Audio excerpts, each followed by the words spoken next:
The opinions expressed of this show are for entertainment purposes and should not be misconstrued or interpreted as fact. If you have a gambling problem, call 1-800-522-4700.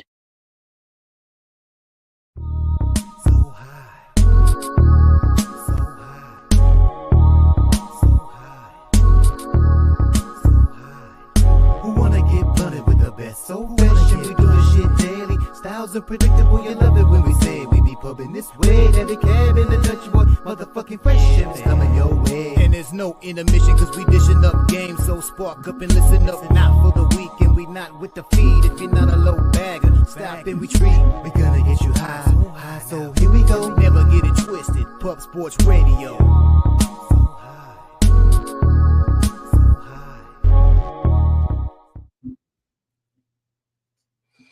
Welcome to the Sesh, Medicate Monday, presented by Pub Sports Radio. I'm your boy, Razor Fresh, and this is my guy, Daby Cab. And shout out to the chat, man. That was a good Dutch impression right there. Sorry for being on time today, guys. We started right on time. You can blame Dutch for that. So we'll wax a little poetically here at the beginning and give you guys time to roll in, man. Shout out to Jeff Slaughter, the Don, the OG of Pub Sports Radio, man. No channel without him. Shout out to my dude, Big Show Picks, back there on the ones and twos. And most importantly, man, shout out to you guys, Swig Bets, MLG Beavis, everybody rolling in this chat early and often, man. Lex Steele, much love. Aaron Scott, yeah. We got screwed by Marsh yesterday, man. I know my guy Big Show backstage got screwed by him too, but I mean, you gotta lose sooner or later. He's been cashing all those plus money bets, so we keep rocking with him. But what's up, Razor? How was this weekend, man? Oh, man, big family weekend, big sports weekend, big 4th of July. Had some pool time, some crabs, fireworks. Went to the Phillies game on Saturday. It was a big, big weekend for the Razor Sharp Picks family, man. It was a fun time. How about you? What'd you do? Oh, man, gambled. Oh, wait, it was 4th of July. That's right. I went to the lake, okay? Happy 4th of July, late 4th of July to everyone. I did go to the lake, drank a little bit too much, smoked a lot, and gambled, man. It's the same, living the dream. It's the same every weekend. This last week was the first shitty week of gambling I've had in just over a month. And it's wild how, like, you can be rolling, you can be cruising, for 4 weeks, 5 weeks, you're just cruising. And then that first bad week happens, and it don't feel good. It feels like shit. So I am ready to get back on that train today. Shout out to Tony Cobbs, man. We got our dono train. Here we go. Shout out to Tony with the $5 donut. Blessing our action early on a Monday morning, Medicate Monday, getting us started. Shout out to you, Tony, and all the members rolling in. If you guys can, hit the like, share the video, get it out there. Let's get everybody in here. Cheers. And cheers to you as well.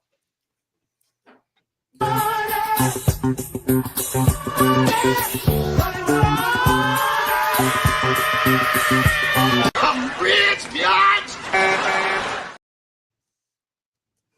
One more shout out to Tony. My guy Dutch is on his way back from California right now. If y'all are wondering why Razor's up here and why we started on time, he will be here today. He'll be rolling in not too long. Just wanted to start it on time instead of pushing it back an hour. But yeah, Razor, you said you got a bunch of action today, man. We got a beautiful MLB card to bet. We've got some good content for you guys. We got some good videos. We got Razor for about another 10 minutes. So I don't really want to waste any time, Razor. I say we go ahead and get to the Razor's Edge, get everybody paid, and then maybe we can check out some of these videos afterwards if you got a couple minutes left. So let's do it. Run the clip. Ado, the Razor's Edge. Let's fucking go, baby. Here comes the Razor's Edge. Recognize, motherfucker. Shout out to everybody in the chat. Hit the like button down below if you haven't already. Don't forget to share the video and subscribe. We passed last week. We won the week before. Let's see if we can get 2 in a row. Cheers to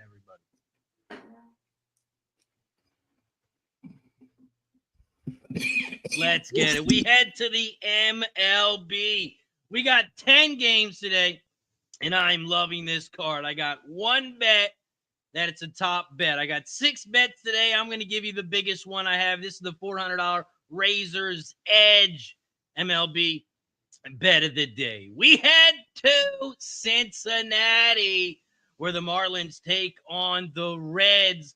And my top bet for today, it's a dog, and I'm on the Marlins money line at plus 123. And now let me tell you why. First things first, big reverse line movement in this one. 78% of the cash, 69% of the tickets are all on the Reds. You know what Vegas did to this line, Cab? They opened up at minus 145. They dropped it to you minus 140. You like minus 140? Here, take minus 135. It's now sitting at minus 133. People are betting against the Marlins, but I don't know why. Marlins, they're 7-3 their last 10 games, 10-3 their last 13. They are also 9-1 their last 10 games on the road, 8-2 their last 10 games as an underdog. You combine both, 9-1 their last 10 when they're on the road, and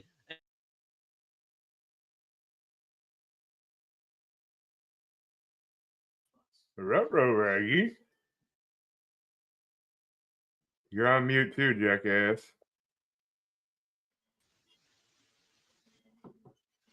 Reds, on the other hand, I don't know what happened there. They are 2-4 their last 6 games. They are 5-5 their last 10 as a favorite. Also this year, when they're a favorite, they are 17-16 as a favorite. And if you're a betting man or winner like we are, you know that's losing money. So take the dog in this one. The fish are going to be a dog, and I'm taking it. The Marlins money line plus 123. That's my Razor's Edge bet of the day. I love it, man. When you left, or right when that happened, I had dropped my phone and my mic was muted. That was a cataclysm of shitstorm that was about to happen. But how about being a pitcher and being named Junk, bro? Jansen Junk on the mound for the Marlins.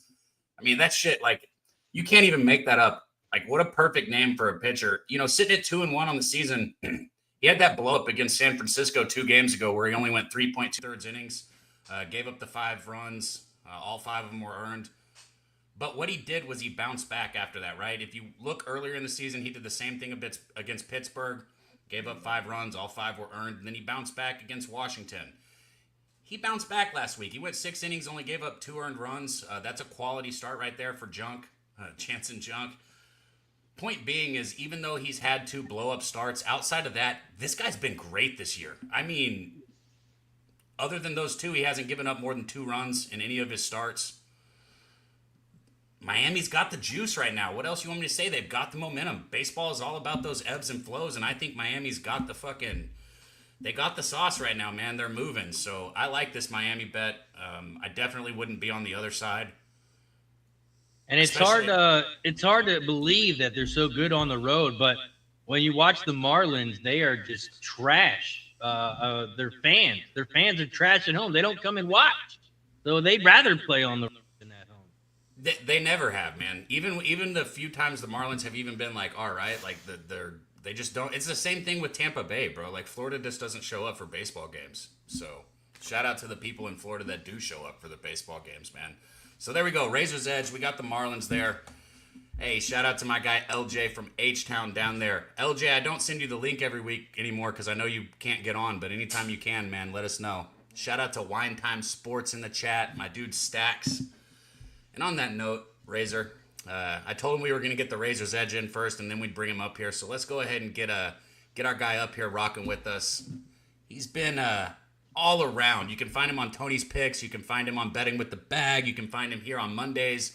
You can find him on Saturdays with Jose. You can find him on Sundays with the Walk Off Wagers crew.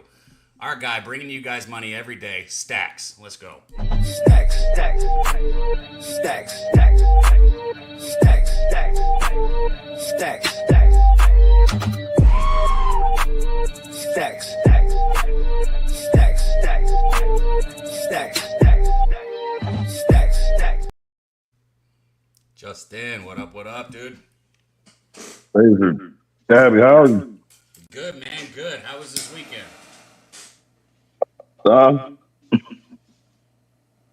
Is that me echoing? I don't hear an echo. So it is me. That means it's you 'cause I don't hear it.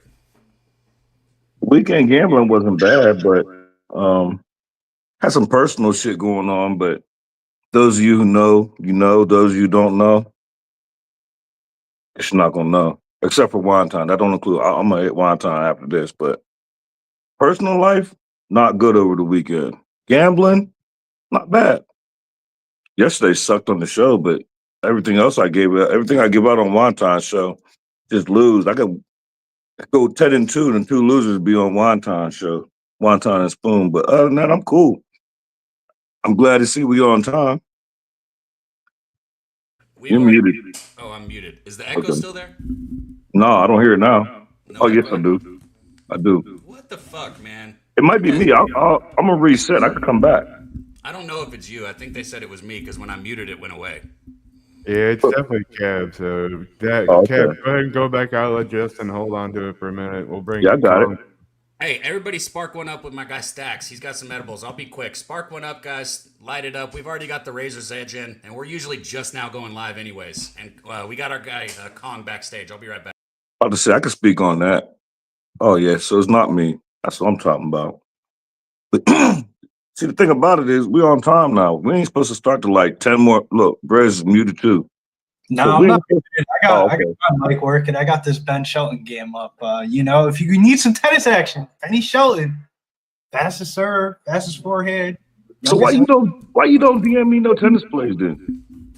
I don't DM anybody, please. I'm not anybody. I'm saying it's me though. Like There's no way you followed me on Twitter in the last 8 hours and did not see me tweet out Ben Shelton this, Ben I Shelton do, that. but I don't check my notifications. But I think the mic situation is fine. I think you guys just have to mute up when nobody's talking. Okay. Is it still echoing though or no? No, echo? you sound good right now. All right, let's go. What up? It might be Billy? me. Did you have some tennis action right now? Was it about to start? I might have to get in on that, man. This tennis match is live right now. I mean, I don't know what the live odds are, but I would imagine it's bettable. I mean, Ben Shelton is tied 1 set, 15-15. We're in the third set, 3-3. So this is like dead even. Dead even? Nice. We got our guy Razor back up here. Razor, you good? We can't hear you. All right, Razor's having some audio and some sound issues. It's all good though because we got Marlins. We got the Marlins. We got the Razor's Edge. We got that in clear. Stacks, we have somebody else who is on a time crunch. Once we do this guy, we can slow it up and figure out all the technical issues we seem to be having this morning. Well, I was about to say I don't hear it now. Okay, You don't hear I'm about to say I'll reset. I would have left, but I don't hear it no more. So it's not me. You know, there is, I will say, I am in Texas and the weather is not the best here. And on that note, thoughts and prayers to anybody that is involved in the flooding that's going on right now. Shit is wild, man. We were talking about it backstage and I can't even like fathom thinking about having one of my daughters be at like a camp and then just be gone because if you're in a position to where you can help, lend a hand, help, whether that means going, traveling to Texas or finding somebody that needs help. I mean, shit is fucking wild, man. So thoughts and prayers to everybody that's, having to deal with that. But without further ado, we got somebody who's going to bring you some action. He brought you a future last week. He's breaking down one college football team a week for us because if you're like me, you cannot wait for college football. It's just like I'm just waiting for this shit to come. And this guy brought us a future last week. He brings us action, and he also breaks down one team every week. He's here every Monday, kicking ass. Our guy, Kong's Clips. Let's go.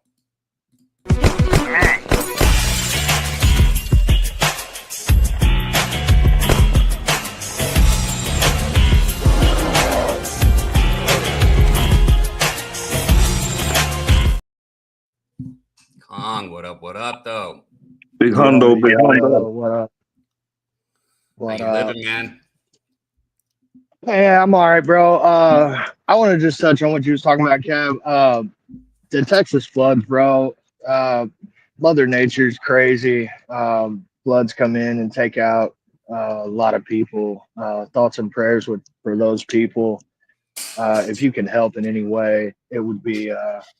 I'm sure it would be a big help to the people who lost their kids in the flooding.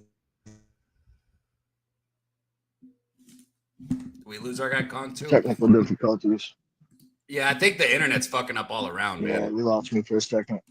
I'm back. Yeah. I am I'm on a magnet to a pole right now at work.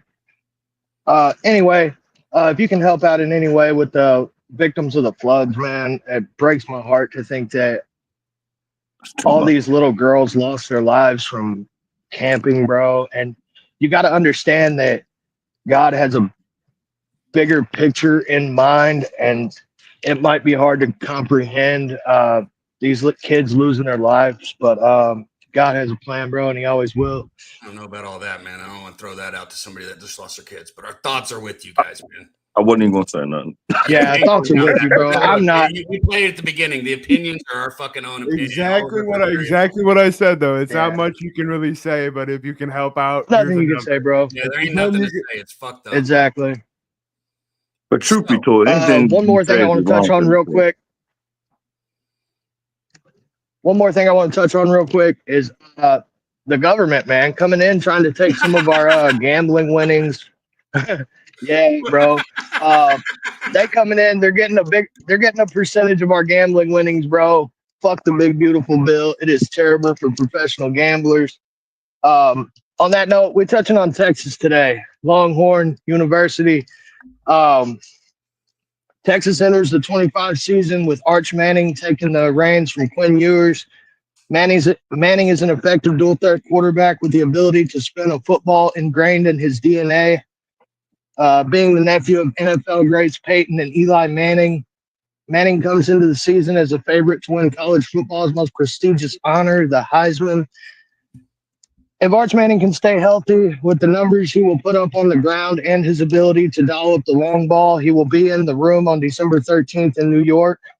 I expect the running back room to be great this year as Wisner returns and C.J. Baxter returns from injury, replacing Jaden Blue. Wisner can catch out of the backfield and Baxter can run between the tackles. I expect them to be the running back committee for head coach Steve Sarkisian this season.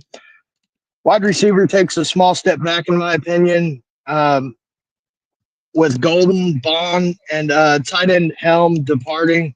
But Wingo returns, who flashed brilliance at times last season, with DeAndre Moore also returning. I expect quarterback Arch Manning to get the most out of his pass catchers, as I believe he is a lot better than Quinn Ewers. This offensive line took a big hit, losing all but one of their starters. The O-line will consist of only 45 career starts, but last year's unit wasn't the greatest. The defense brings back 7 starters to a defense that allowed just 247 yards per game and 11.6 points per game in the regular season. These numbers elevated slightly in the playoffs. Sarkisian has consistently gotten better season after season. Now in his fifth season at head coach, he has one of the best quarterbacks in the country. And the question is, can they win the national championship this year? My best bets is Texas money line, week 1 against Ohio State. The number opened up at 3.5. It's dropped to 2. Yes, sir. It's dropped to 2.5. Yes, sir. It's dropped to 2.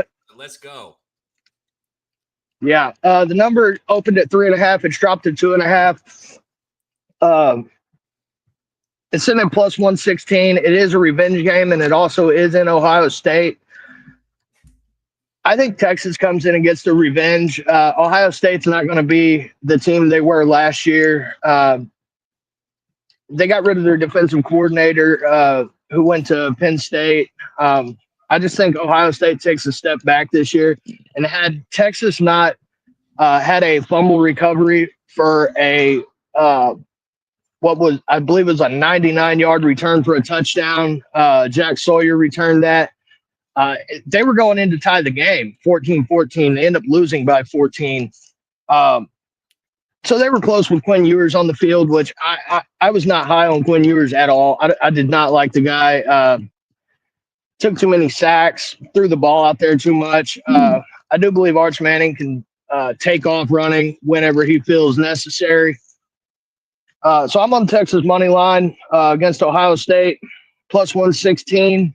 And I also got a little bit of the Arch Manning Heisman at plus 700. I believe that if he does what he's supposed to, running the ball and throwing the ball, I believe he'll be in the room. So if I can get a guy in the room in New York in December at plus 700, I like my odds there. The Texas win total, I'm not going to come on and give this out as a minus 200 because I'm personally not going to bet it.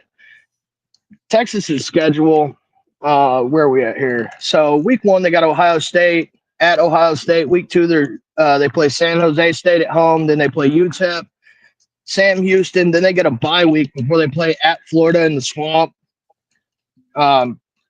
After being at Florida, they play Oklahoma in the shootout game. Then they play at Kentucky, at Mississippi State, Vanderbilt at home. They get a bye week before they travel to Georgia. What kind of cake ass? And they play Arkansas. Yeah, exactly. And then they play Arkansas and Texas A&M to round out the season. Their win total sitting at 9.5, juice to minus 200. I think they get to 10 wins. I believe they steal one of the 2 games, being Ohio State and Georgia. So if you want to play the over 10.5 wins, I believe it was plus 150. I like it. Also, Texas to win the SEC was around plus 230, I believe. That could be another way to attack the slate. No, they ain't winning. MLB, I'm on moving on to the MLB. I'm running out of time.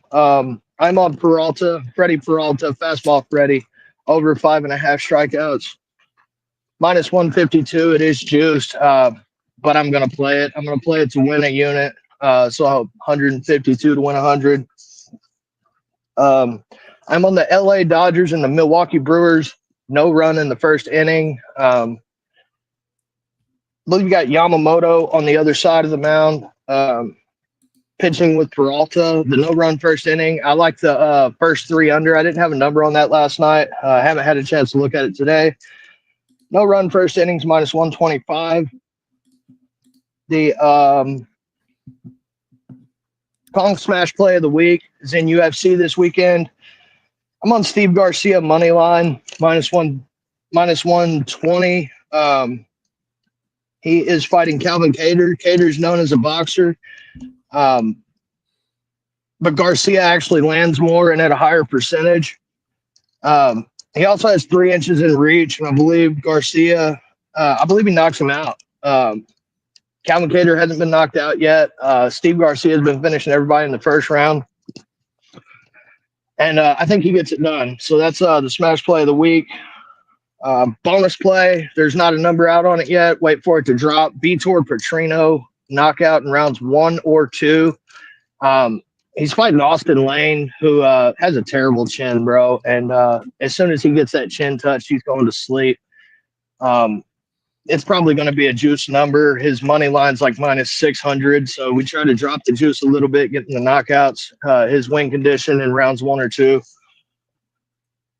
Also got a parlay for all you junkies out there. Peralta, 6+ Ks. Milwaukee, LA Dodgers, no run first inning. And the Boston Red Sox money line sitting at plus 266. Half unit to win 1.33 back. And then a little bit of news, man. Notre Dame. We talked about Notre Dame last week. Sophomore offensive lineman Charles Jagusaw broke his left humerus in an ATV crash this past weekend. So he will probably be missing the beginning of the season.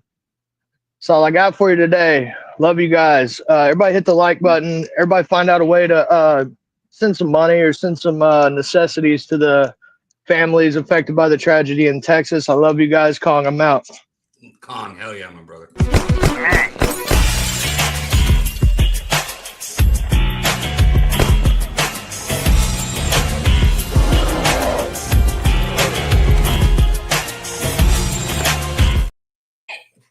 Man, our guy Kong came on here. Gave you a future. Texas to beat Ohio State. What a great game we have early in the season. Cannot wait for that game. Fuck He gave Ohio you UFC. State. What did he said? Fuck Ohio State. Yeah, look. Here's the deal. I'm saying fuck Texas, right? Because that's Big Show saying fuck Ohio State because he's a Michigan guy. For those who don't know, right? Big Show bleeds Michigan. I'm A&M, so I don't like Texas. Fuck Texas. But at the same time, I do think Texas does take that first game. Real quick, man. Our guy Jason dropped a $20 dono, man. I wanted to go back and hit it. Kong is just on a time crunch, Jason. But shout out to you, Jason. We appreciate the support, man. And shout out to all the members in the chat. I see a lot of green in there. We appreciate the hell out of the members. We don't sell you anything here, so, the support means a ton. But anybody that is in here, thank you just for being in here, man. Hit the like button if you can. Share the video. You've already got Kong's. He gave you a parlay, UFC. He gave you a future. He gave you MLB for today. You got the Razor's Edge, which is the Miami Marlins. We can get to Stacks here in just a minute. Stacks, I'm going to go ahead and do the wake up and get money, if you don't mind. I'm trying to see. We got somebody backstage. He's not there, but as soon as he's ready, I'll bring him on with us too. But I'm going to go ahead and drop the wake up and get money for you guys. A lot of action, kind of heading forward with the action in this show. But I got to win fucking today and this week. So let's fucking go. Let's get paid. Wake up, get money. Wake up and get money. I wake up and get money. I wake up and get money. Wake up, get money. All right, so yesterday was tough. Backstage, Big Show said it. Corey Seager, right? You bet a guy. You hear somebody like me come up here and say, guys, if you're gonna bet somebody, you got to keep betting them. A prop is like a stock. You got to invest. You can't just be on it once. I didn't hit that. Sorry. I don't know what just happened. You can't just be on it once. Here's the deal. Jackson Merrill is not hitting the baseball whatsoever. If you look at his last 10 games, he's hitting 132. I mean, it's so bad that this dude is probably going to move down the lineup back to a 5 or a 6 spot. And you're going to have to put somebody like Bogarts or somebody like that in his spot. I mean, it's atrocious what's going on right now. So why would I bet him? Because I stand by what I'm saying. You do not want to hop on at the end of it. You want to be with somebody and stick with somebody. I've only lost a few bets with Jackson Merrill since he's been in this slump. And yeah, I'm going to go back to it at plus money today, over 1.5 basis with Jackson Merrill. And let me pull up his numbers against, he's only got a few at bats. Shit. Zach Gallen's going for the Diamondbacks. And if you look, I think Merrill 1 for 3. So he's only got 3 at bats, but he is hitting 333. He does have a hit in those 3 at bats. You Darvish on the other side. Shout out to Darvish. Anybody who's been here knows few years ago we rode that train in the first 5 with Darvish, and it was beautiful. There's no chance I would back him on his first game back. Guys, it was elbow soreness. You Darvish is returning off the 60-day IL from elbow soreness. There's no fucking way myself or any of you should ever back a pitcher in that situation. Does that mean he won't pitch well?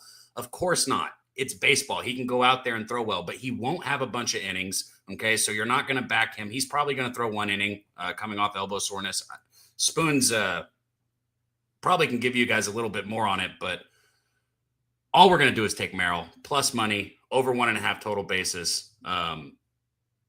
We'll get on the Darvish train later, but that's the wake up and get money. Jackson Merrill over 1.5 total basis. So let's cash that shit. Where's the Wake up, get money. Wake up and get money. I wake up and get money. I wake up and get money. Wake up, get money. Oh, I dropped that shit again. I got plus 105, by the way, guys. You can probably get a better line on that. Shop around. And when you shop around, if it's a legal book, use Pub Sports Radio, okay? Get yourself some free money. Always try and check out and see if there's a promo code for Pub Sports Radio. I mean, I use it if I move around books. It's free money. It's simple as that. But plus 105 is what I got. I'm sure you guys can get better. You got any action in that game, Stacks? Yeah, that's why. That's why I can't tell that play. You're on Arizona? Yeah, I don't. It's not Stacks or nothing, so I could talk about it. Nah, look, I get it because, like I said with Darvish, I don't expect a ton out of Darvish in this game. And, it's just, what are you going to get out of Gallen? And I'm not even confident enough to make it official because I can't stand Zach either. I don't know why I can't think of his last name. Gallen. Yeah, well, I couldn't think of his last name, but yeah, the Medibles. That's what it was. But Show those edibles. You got them on you? yeah, I do. Let me see those. Let me see those things again. And shout out to everybody in the chat rocking with us, man. Woo! See, I see that big chunk of it. You got some caramel edibles. I'm about to spark the second plane up here, man, with you guys. Yeah, you can see it. Dude, my camera on the phone is dope. You got our guy Money Mills in the chat. He's on your side. He's got Gallon over 4.5 Ks. Drop your action in the chat too, guys. I don't really. My stacks player there is in this game, but it's not the Diamondbacks. But I can't stand Gallon either. But my whole thing is I don't think Darvish is ready. And there's a couple people that got good numbers against Darvish, and he only had. I'm thinking I looked at this wrong, but I only seen one minor league start for him, and then they pushed him back to duck the Dodgers. So I just feel like, why are you ducking the Dodgers? Like, that means you don't trust him. I mean, I don't know how you do trust Gallon in this situation. He's been walk heavy this season. That's the biggest thing is, I don't want to see somebody like him walking as many people as he's walking. 98 strikeouts, 42 walks. He's just not missing barrels either. He's just, That's why I'm not making it official. I bet it, but I'm not going to sit here and make it official. Bro, I'm going to do something really quick. Click something. Okay, I didn't think so. I could not tell if Wham was there or not. I didn't want to leave him sitting there if he was, but he's not there. I thought I saw him walk by. That's why I was checking. But we do have somebody else who have thoughts on this, man. And this guy has just been absolutely killing it. If you didn't tune in yesterday, I don't know what you're doing. It's the hottest show on Pub Sports Radio. It's the hottest fucking baseball show on Sundays anywhere out there on YouTube. Him and my guy Wine Time have just been dominating the board. Shout out to him. We got to get him an intro, but I'm going to just go ahead.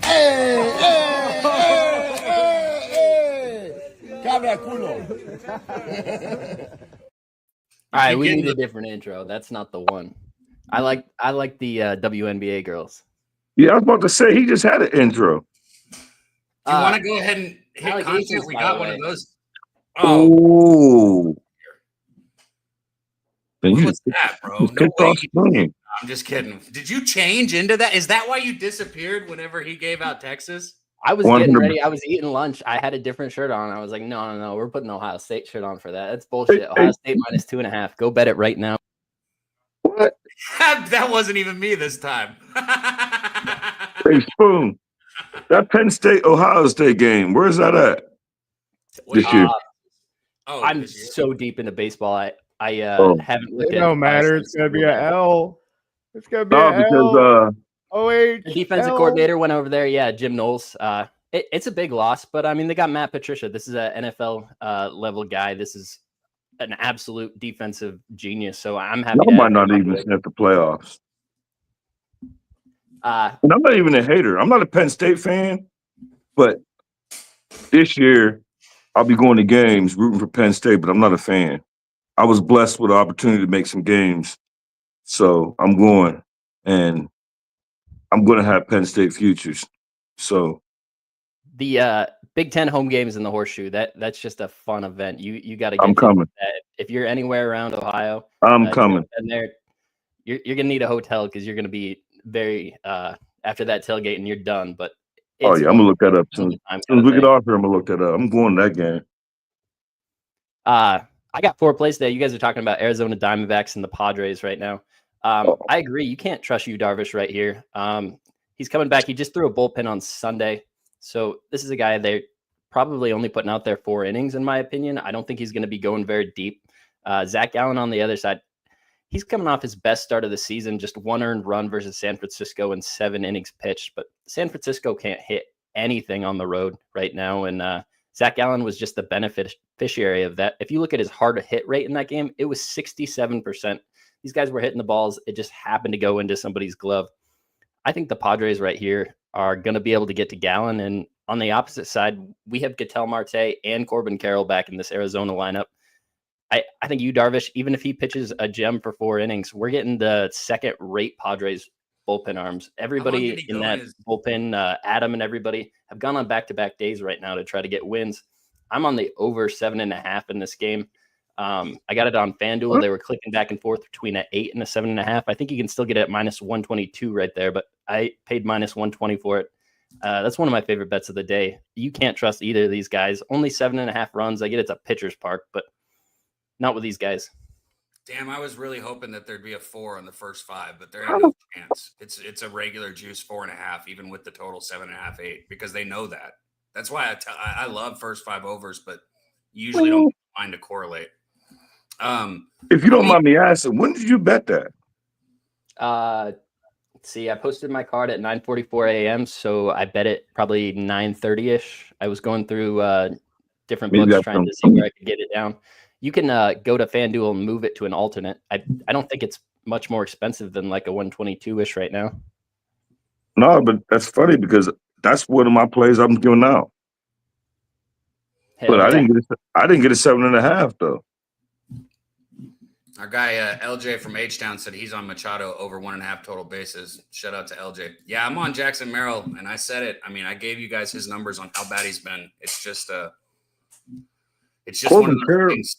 It's just one of those things on how I do the props. I have to bet it again. I didn't bet Seager yesterday, and that was a fucking damn shame. I broke my own rule because I was frustrated, and look what happened. There's 2 props in this game. Cronenworth has excellent numbers against Gowan, and Corbin Carroll got excellent numbers against Darvish. But the only thing about that is you probably only going to see Darvish twice at tops. So I was going to ask, how many pitches did Darvish throw before this? Do you know? Like, I only seen one minor league. Yeah. I could be missing something, but I think I've only seen one minor league start. But I feel like I'm missing one, but I only seen one. Yo, I will give a quick shout out to him. I did see him catching a bullpen with his son. Darvish's son can pitch too. It was fun. It was cool to see Darvish out there sitting there catching his son's bullpen. I like Darvish, man. I've always been a fan of just his mechanics in general. But today is not the day. I like him every day except for today. Yeah, same. Give him like. Well, Spoon, I'm gonna put you up at the top here. Hold on, he was about to say what Darvish pitched. Okay. So that one bullpen session you're seeing is from a couple months ago, I believe. He's been just doing simulated stuff. It's about a month ago now. So he's just been doing simulated stuff within the Padres. They're kind of keeping it hush hush. I don't think his pitch count is worked up at this point. They're just in a pinch with pitching right now and really need to get him going. So they don't mind him seeing a few doing his rehab on the minor league level. Yeah, it's like what they did with Ohtani. They're just like, here, we're going to start pitching you. Like, this is different, man. Seeing this with Darvish and Ohtani, like, this isn't something you've usually seen. Like, usually you kind of get those minor league starts and get a kind of a clear vision of what's going on with the pitcher. But like you said, I couldn't find shit out there when I was looking at Darvish. I wasn't going to bet him anyways. Last time I'll say it, coming back from right elbow inflammation on a 60-day IL, that's the last thing I want to back somebody coming back from on the first time I'm going to see him pitch. But anyways, I'm trying to attack you. I know you're on a time crunch, so if you just want to, hit it. And shout out to everybody in the chat, man. Since Dutch isn't here, I'm not doing as good of a job hitting the chat, man. But I see you guys. I love you guys. Thank you for showing up with us. Drop your action in there. But Spoons, if you want to go through it, I got little banners. I don't got graphics, but I got banners at least. Let's hit KC and Pittsburgh. KC and Pittsburgh. Boom. Look at that beautiful graphic. So this is another one I paid just a little bit of juice for the total. I was looking at it last night and they had an 8.5 this morning. I saw 9s up there at minus 120. I think they're still across the board. I took the under in this game. This is a Pittsburgh offense that versus left-handed pitching on the season is 29th in baseball in weighted runs created plus, the best way to judge an offense in my opinion. And Noah Cameron is a young pitcher that's had a great start to his season. He got tagged by the Dodgers for 5 runs. I don't consider this Pittsburgh lineup anywhere close to the Dodgers. Outside of that, he's just had one bad start in the season, and it was against the Yankees.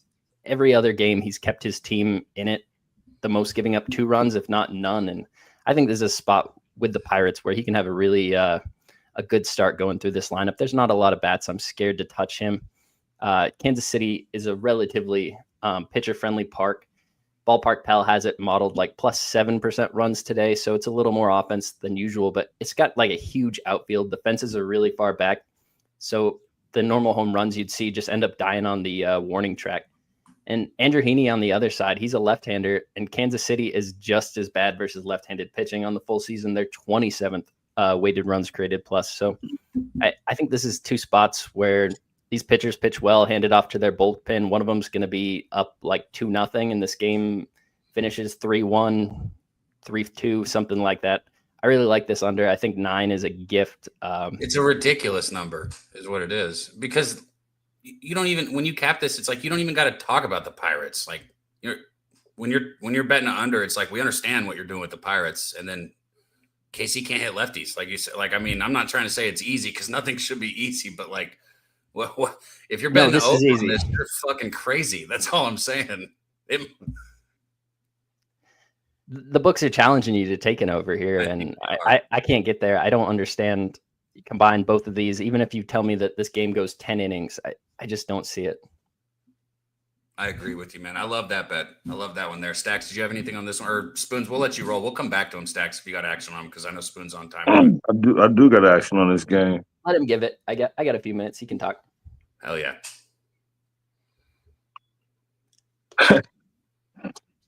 I look at it a little bit different. And he's going to say over. Don't do it, bro. And I bet it. But I have a lot of logic to back it up. And I'm not a numbers capper. I'm not a trends capper. But number one, or a line reader, but this line stuck out to me. Number one, these is two teams that can't score. Pittsburgh ain't scored all in Seattle. Dude, the pitcher, what's his name? I'm high. My fault, y'all. Pirate pitcher. Most pitcher tonight, yeah. Last 8 innings, he gave up 14 earned runs. I don't look at what Cameron for the Royals gave up because of the Yankees and the Dodgers. That don't count. But my thing is, they hung this at an 8.5, over 8.5, then it went to 9 for two teams who just can't score. I played over once it went to 9 for plus money. I bet it, and I talked about it on the show, and I made it official, and I'll make it official on this show. Pirates Royals over 9 plus 100. Head to head with our guy Spoons too, right there. I didn't want to be. I wish I would have seen Spoon. I should have checked Twitter first, or I probably wouldn't have gave it out. But I really like this play. Hey, it's definitely a fishy line. If I was looking this line, it would have been lower. The opposite of what Spoon said. I think the books is saying, "Here, y'all, take this under. Here, y'all, let me hang this big ass number for two teams who can't score." You got the money on that? I just went and hit the repost as well, man. I forgot. Everybody, if you can, go to Pub Sports Radio, repost the show. It helps us grow. Hit the like button. Send it to somebody you know that maybe wants to smoke a joint with us and have a little bit of baseball talk on a Monday morning, man. Spoon, there you go. Julio just put the under is a lock. There you go, Spoon. How'd that make you feel? I don't mind when people say they have a lock going against me. That's no. He said the under's a lock. That's kind of a kiss of death. Never mind. I'm reading. No, he's on your side. Yeah, I don't like the lock thing there. Who said that? I get it. Andrew Heaney's a gas can. This is a guy that I Julio Villas in the chat. He said the under's a lock. Makes me feel a little bit better. Just a little bit. Hey, Shout out to you're on the sharp part of this. I mean, it is clearly a square bet taking this under. I don't mind it, though. I don't trust these offenses. It correlates with my X's and O's. I see the line going the opposite way. It's fine. And y'all know I'm a YouTube junkie. I swear to God, everybody show that I watched is on the under this game. I've not heard one person say over. Not one. He said I'm a YouTube junkie. I am. What a funny comment. I'm saying I don't work. I'm a YouTube junkie. I don't work, so I spend all day looking for more information. 94% of the tickets are. And then when he comes up here and gives us the bet, he says, "I know." Yeah, like when I'm saying I know, because I know everybody on the opposite, and I don't mind. But don't listen to me. Once again, I'm back to my losing ways on Wonton and Spoon show. Like Medicate Thursday, Friday. It's just something about Spoon and Wonton. I just can't win, bro. I went 9-3 yesterday, and 2 of my losers was on his show. Bro, I'll go on Jimmy's show and go 0-3, and then I'll go fucking 7-0 the 2 days after his show and before his show. I went 2 weeks in a row without giving out a winner on Jimmy's show while having winning weeks. It was mentally very frustrating. Been there, done that, don't like it. I get what you're saying. That's why it's like we should just do a record for the whole thing, not a conversation for being live. Shout out to everybody in the chat. Absolutely, man. Conversation for being live. Well, I think it's like as long as you're transparent, it doesn't fucking matter. Just keep your record for the whole season. I go on Wonton show and get bombed. It's you know what I mean. Like it's obvious. Shout out to our guy Gorky, man. He said he's got Blue Jays and Phillies money line parlayed, man. Much love to you, Gorky. Jackie Ross in the chat. Salone in the chat, my guy. Yeah, we got burned this weekend, dude. This was a shit week for me on that transparency thing, but we're gonna bounce back here. What's your next one, Spoons? Keep it moving for you. Well, I just seen in the chat real quick. My homie got a system on the under, so going against Spoon and him kind of messed up my day. But I'm standing on my bet. Well, I'll tell you guys something. Y'all made a game that I couldn't give a fuck less about interesting for me, even though I'm not going to bet it still. So thank you all for making the Pirates Royals game something that I will now pay attention to today. And I'm watching. Let's go to Cleveland and Houston. Absolutely. This is a good one here. I think I'm real interested to hear what you have to say about this one. Especially if you think there's any kind of letdown here from the Astros coming off of the Dodgers. Is letdown something you believe in baseball like it is? I mean, because you cannot tell me in college football or college basketball or some sports like that, like you can't fucking tell me it's not a thing. But like, is it in baseball?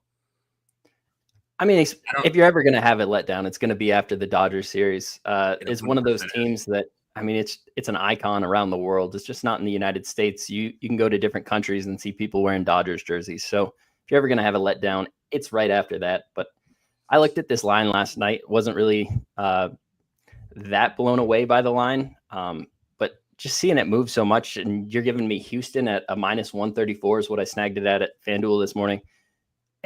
It makes no sense to me. The Guardians' bats can't hit decent left-handed pitching. And Colton Gordon, he's a rookie. He's had some struggles, but this guy excels at getting lefties out. He's got an xFIP under 1.5 versus lefties on the season. This Cleveland lineup is just filled top to the bottom with only lefty hitters. I don't understand how they get any runs off Gordon. I expect him to go out there, throw 5 to 6 innings of really good baseball. He's Verlander's like fat younger brother, like a little bit fatter younger brother. Like he came out just a little bit slower than Verlander. You know what I mean? I'm not going to say it, but like he's the same, obviously the same. They're the same person. That's his brother. He's just not quite as fast up top, like in the head, not on the arm. You know what I mean? Like that's why he's a lefty as well. So anyways, my bad, Spoon. Go ahead. I just can't believe that you can get the Astros at -130 versus the Guardians. The Guardians have not hit left-handed pitching all season. They're 28th versus left-handers on the full season in just about any metric.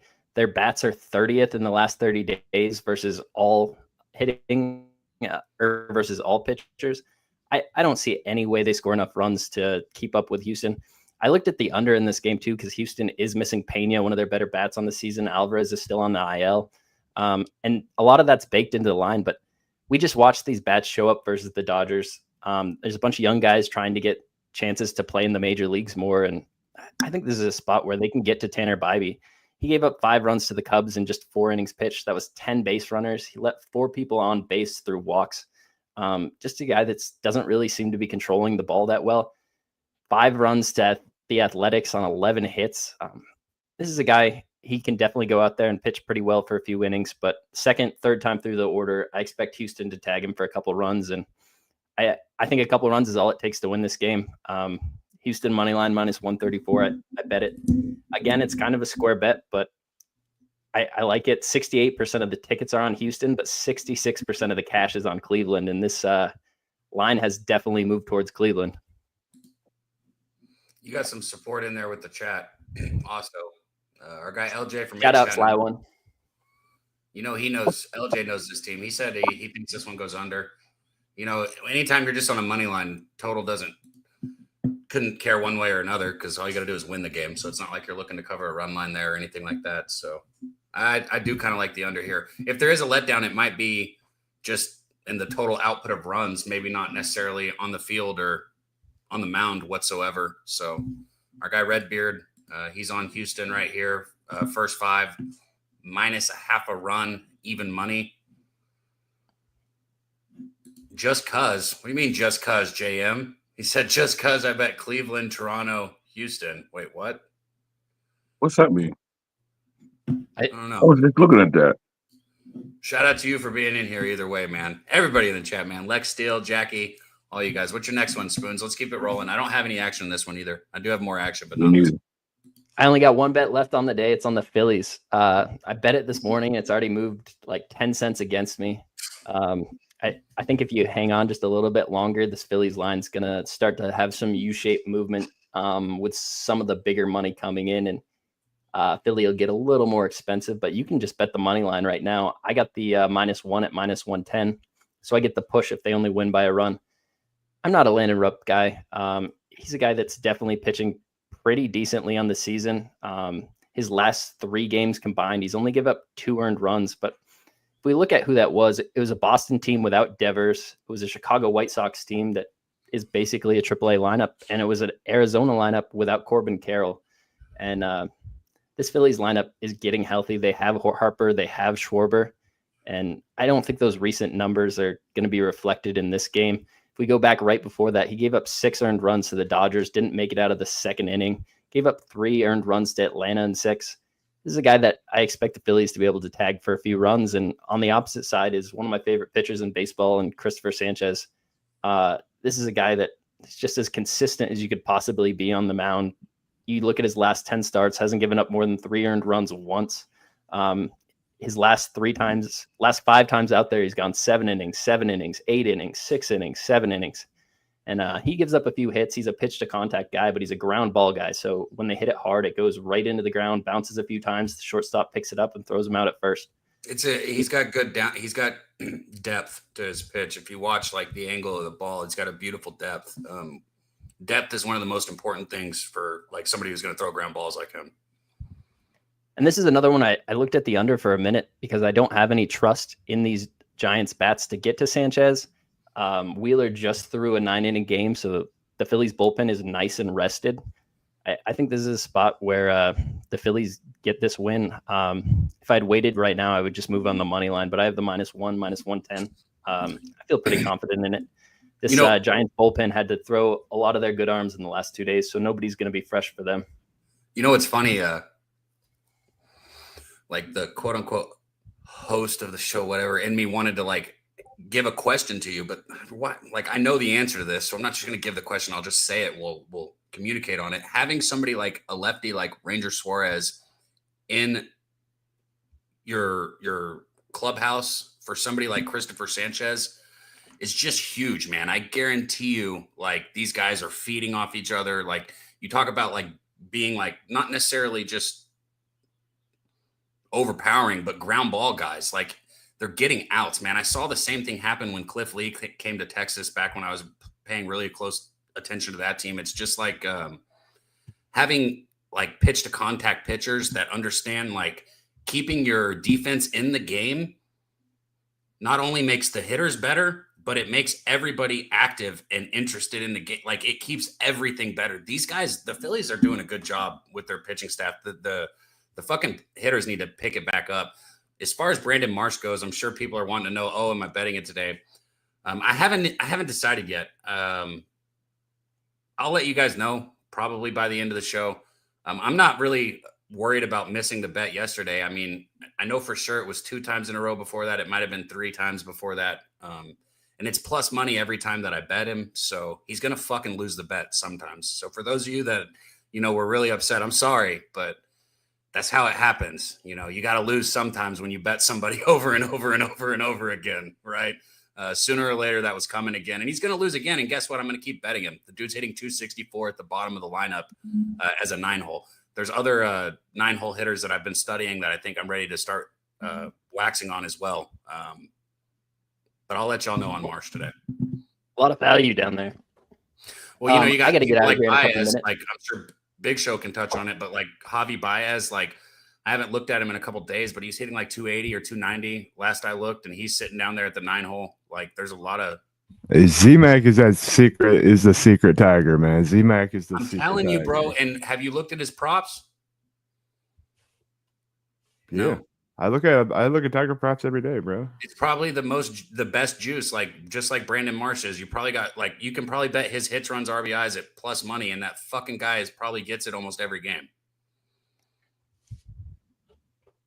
I'll hit my card one more time real quick. I got to get out of here though. I got the Royals Pirates under 9, the Astros money line, Padres Diamondbacks over 7.5, and the Phillies -1.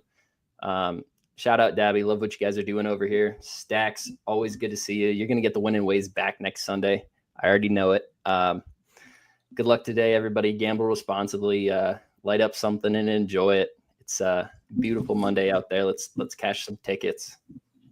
Couldn't agree more, Spoon, man. Much love, man. Thanks for dropping in. And good shit with what you're doing.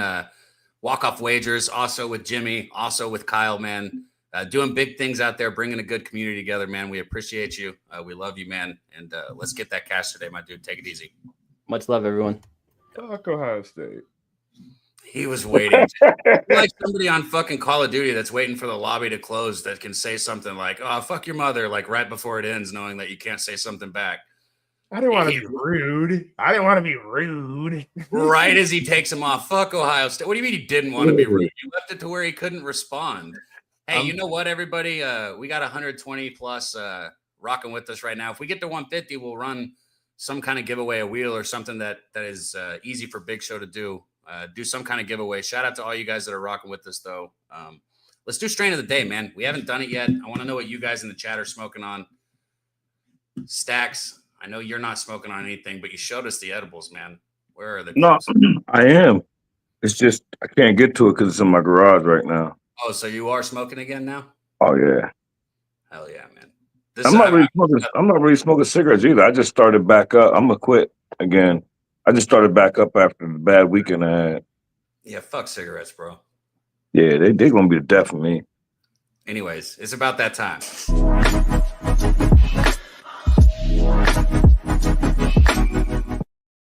Again, if you're smoking with us, man, drop it in the chat. I say it all the time. It's cool if you don't smoke. We're still glad you're here. Drop us your bets. Let us know. But it's, just cooler if you do. And if you are, drop it in the chat. Let us know what you're burning on, man. Here's strain of the day. Strain of the day.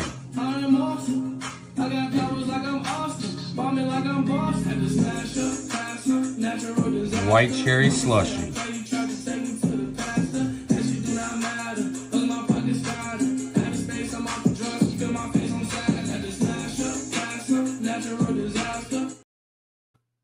It fucked up my camera last time, so I probably shouldn't do that. When I got it to focus on it last time, it fucked up the camera. But yeah, this shit's some fire, man. What are you burning on when you are smoking right now, Stacks? Caramel runts. Yo, Scott, what the fuck? Yeah. This chat's wild. That's what Markel said. Hey, yo, bro, that's what I'm saying. What the fuck threw me off, man? Threw me off there, man. You said you got some runts on you? Caramel. Hell yeah, man. First time I heard about it was this week. I never heard of caramel runts until this weekend. I've never had caramel runts. Have had a lot of different kinds of runts, but I've never had that strain, man. Yeah, my homie, he came through with some caramel runts.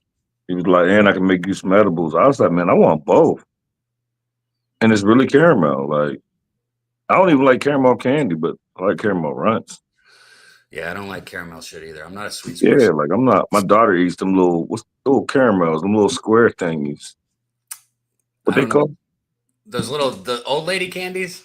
Yeah, that's what my daughter eats. Them little Rubik's Cube square little caramel. I think they're called caramels, I think.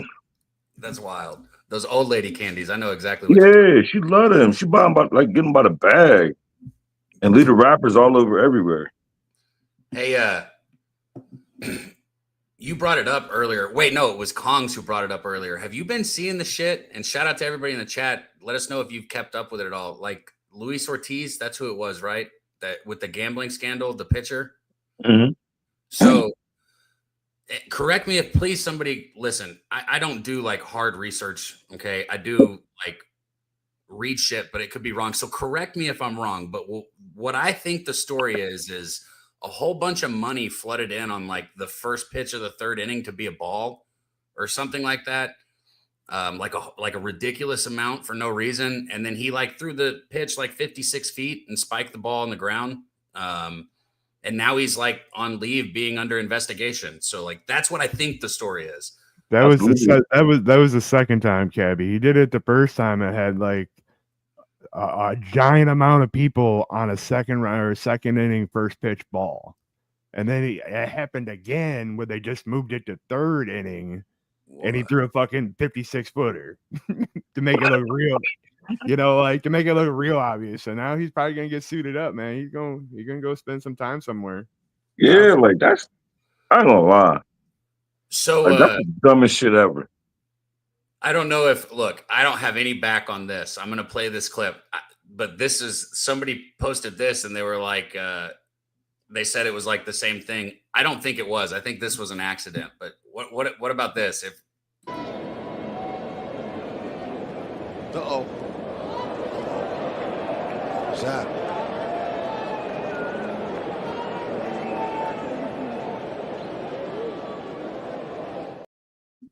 No, get him tested. He gambling. Yeah, everybody gets a base, bro. I don't know. He gambling. Everybody gets a base. Hold on, I'm gonna watch that one more time, bro, because I saw the guy look at his fingers. Did he stay in? Uh-oh. Nah, bro. What the fuck? Did he get mid palsy? Like in the mid pitch, he Did got he cerebral stay in? palsy, dude. Like, what the fuck was that? Does anyone know if he pitched another pitch after that? Like, there's no way in hell.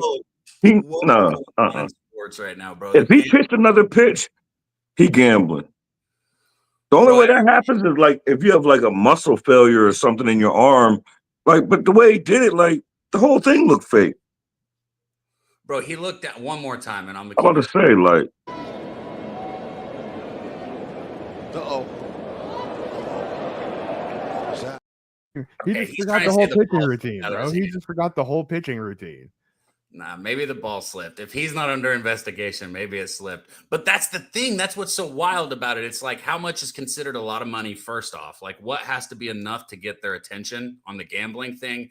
And second, it's like, well, I mean, you got to figure. What were the odds on that pitch? Like, what the fuck? But here's the thing. One, how often do people bet first pitch, third inning?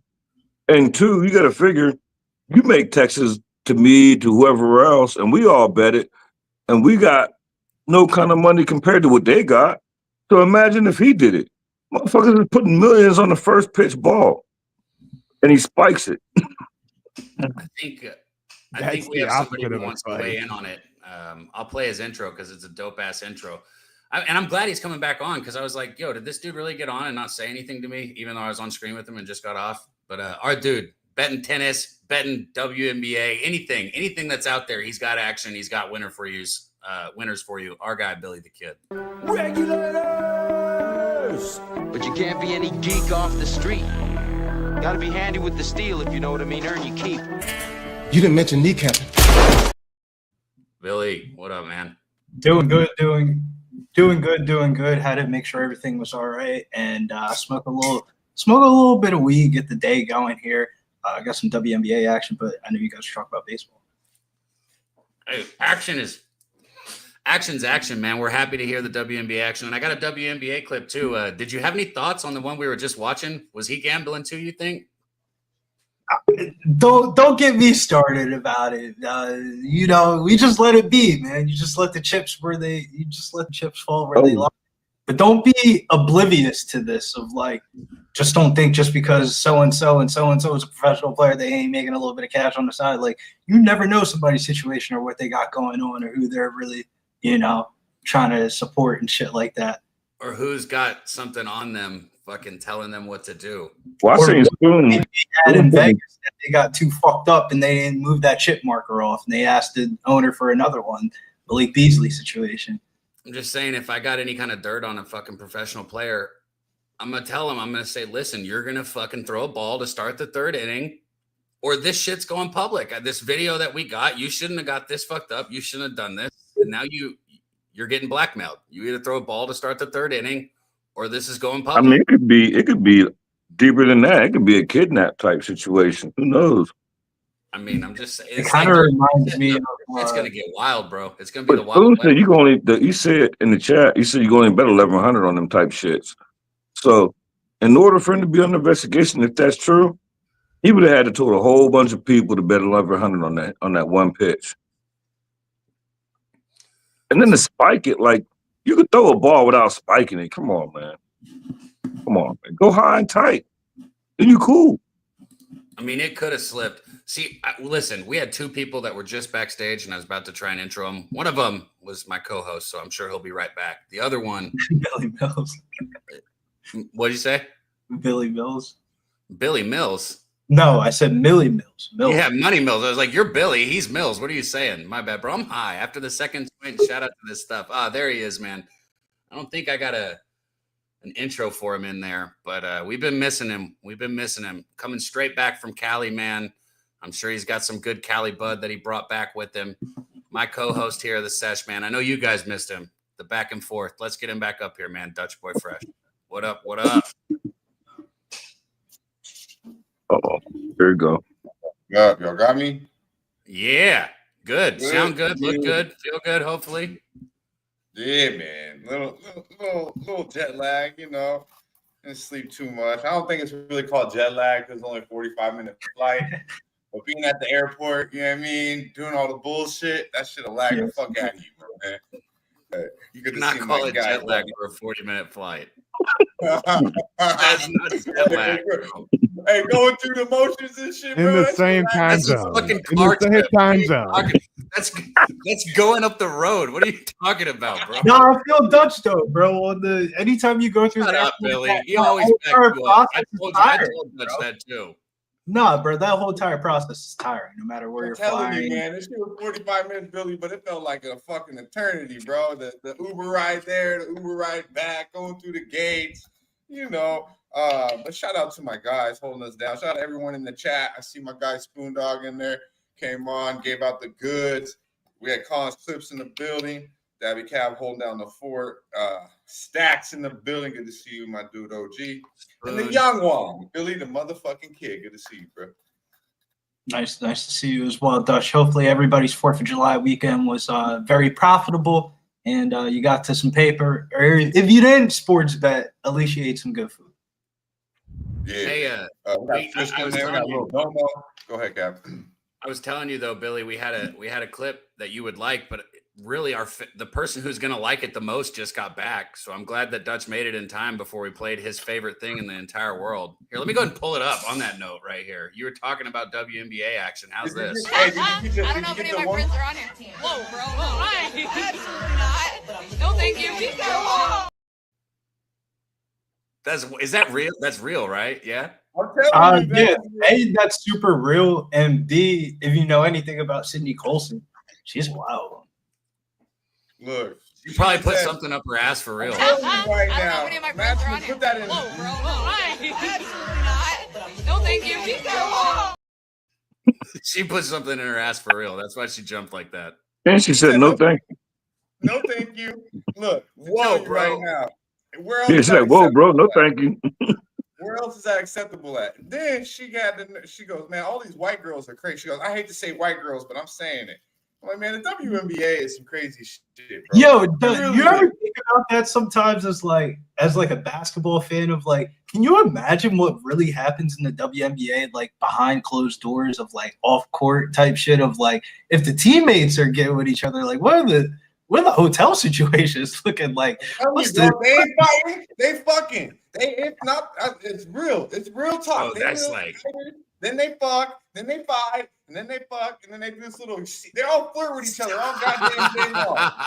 It is ridiculous, bro. I don't know how we accept it. I really don't. What the fuck? Shut the fuck. Welcome back to the show. You're wondering what you're missing. That's what it was because you weren't going to get that take out of me. I mean, it's in the video though. She definitely got, something in her ass. Listen, Dutch. When you said where else is that acceptable? You know, it's so bad that the thought was, I was like, she didn't say good game. Bro, that shit's wild. If you've seen the Key and Peele thing where he's like, slap pass. He's like, good game, the baseball one. No, I haven't. No, I swear.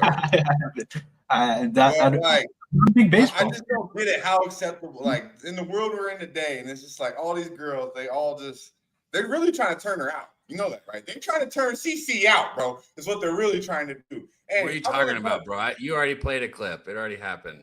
And let's talk about this. My guy Billy. What's up with the ninth best guard in the league? Her peers voted her the 9th best guard in the league.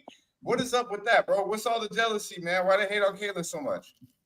There was a couple of things that I didn't really like about that little ranking thing. It was just such a disparity between the 3 columns, but I did like how the whole entire community was on the Paige Beckers is better than Caitlin Clark if you really know basketball. So is she though? Yeah, like the way that she dribbles, moves, can pass, shoot. Like Caitlin Clark's a better 3-point shooter, not even close. But just pure basketball game alone, she's more different. That bitch Paige is more fluid. Yeah, you know what I'm saying? Like to build a franchise, I'm picking Paige Beckers before Caitlin Clark. But the situation, it evens itself out. And I'm gonna and she is probably, but she's a full on dyke. She's not trying to hide it, right? She's just a straight on dyke. She is for real. I think Caitlin's trying to Lil Domo's right though. Juju Watkins is better than all of them. Wait until Juju comes. Is she though? Is she? Juju's got NBA dude moves with a 6'6" body frame. So she dribbles like a guard, but she's 6'6", 6'7". So she's moving on these girls. Juju better than Paige? Yeah. Hey, let me do something though. Let me give flowers to Angel Reese. That's right, a little king size motherfucker. Hey, she been balling. We can talk all that shit, but she gonna continue to give us 8, 12, 18 and 12, 18 and 12, 15 and 14. You know what I mean? She's getting more rebounds than missed shots. So props to rebounds. She get more rebounds than missed shots. So props to her. We talk our shit, but we're gonna give you some love when you're doing it. And I can't lie, the last 10 games, Angel Reese has been balling out of her fucking mind.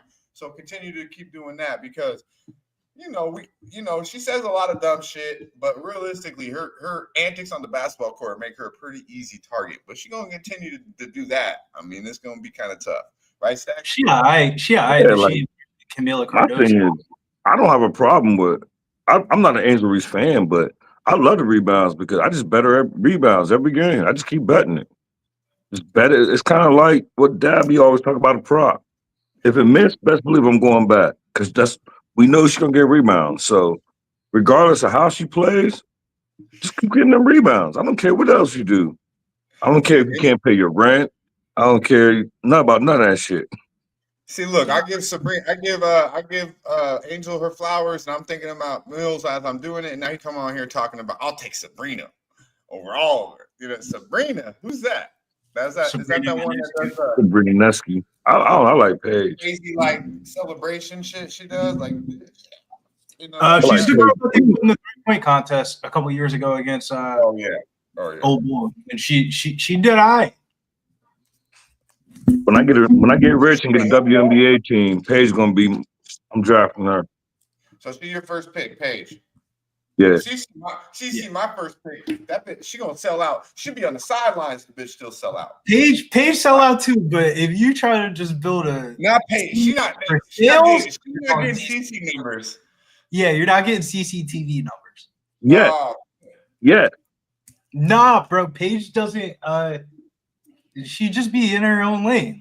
CC's she kind of reminds me I don't want to say this, but her mentality kind of like a KD, just a straight hooper. You know what I mean? That's all. Yeah, she's just Kyrie type shit. How they just are stone cold. Kyrie shows he's a showman's artist, but within inside the game itself, he isn't yelling at people's faces and shit like that during the game. Yeah, Cap, did you give out the wake up and get money yet? Yeah. You see how I acted when you guys talked about something I didn't give a shit about WNBA? I didn't bitch about it or complain about it. No, you just acted like you weren't even on the show. What are you talking about? I'm right here. Talking right now. Yeah. Hey, let's check it out though, real quick. Shout out to my guy, just my 2 cents with the $1.99 dono. TC in the building. Be sure y'all check it out Tuesday nights, 8 p.m. Eastern, 5 p.m. right out here on the fresh side. All things Octagon, MMA locker room, Money Mills, big show. Well, it's the big show. Shit, I'll take it a step further. Shouts to just my 2 cents with the baseball picks. His shit's been fired, like all plus money usually, and he went like 5-2 last week. So you know, make sure you check out that's good shit. I've seen you guys be people. I haven't been on X as much, but I've been trying to. When I do see it, hit the like and retweet it. Big shout out though to our guy Jason. I seen Jason earlier too. When I clicked in, I see he dropped a 20 in here. So that good looking out to our guy Jason. Seen that earlier. Much love. Let's run up the likes. Let's share the video also on Post Sports Radio if we can. We're gonna try to vibe out here for a little bit and do what we can. Stacks gave out the stacks, my man. Not yet. No, no. Let's get to some stacks because I want to talk some plays because I got some shit to talk about California and some of our Californians might about what I got to say. But we're gonna keep it real. We're gonna keep it a buck. But you want to do stacks, Cap? Yeah. Yeah, hell yeah. Stacks. Oh yeah, I gotta hit it. Stacks.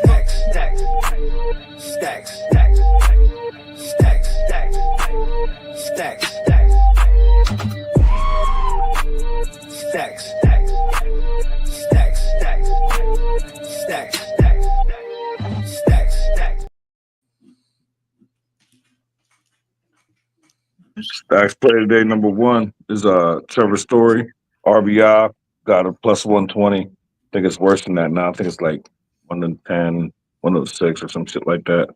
And the second one is Arizona Diamondbacks, over 8.5, whatever you could get it. That's Stacks play today. Number 2. I'm gonna go against the grain. I'm gonna make it official. Give me the Pirates Royals over 9 plus money plus $1. 2 MLB plays from our boy Stacks. You think 3. we are on them? 3? Sure. Yeah, 2 stacks and the other one's it's official. It's not stats, but it's official. Sorry, my wife and my mother are fucking chatting. I'm trying to tell them to shut up. What do you think about them, Cap? What? He said what? Talk about the Stacks plays, man. Look at it. That's funny. He said the turn. Tell him to shut up. I like it. We went back and forth on that Pirates over and under because yeah, I'm on the island with that Dutch. Oh, you talking? I like the over that one, bro. Heaty versus Cameron. Like what? Like go, Briz. Teams. Yeah, those 2 teams don't hit. Yeah, it's only me and you, Briz. It's me and you. It's just me and you. Okay. Nobody else like that. Nobody else like that over. Why you is got there WBA on the card today, Billy? Yeah, but not in the. I have 2 things. WNBA.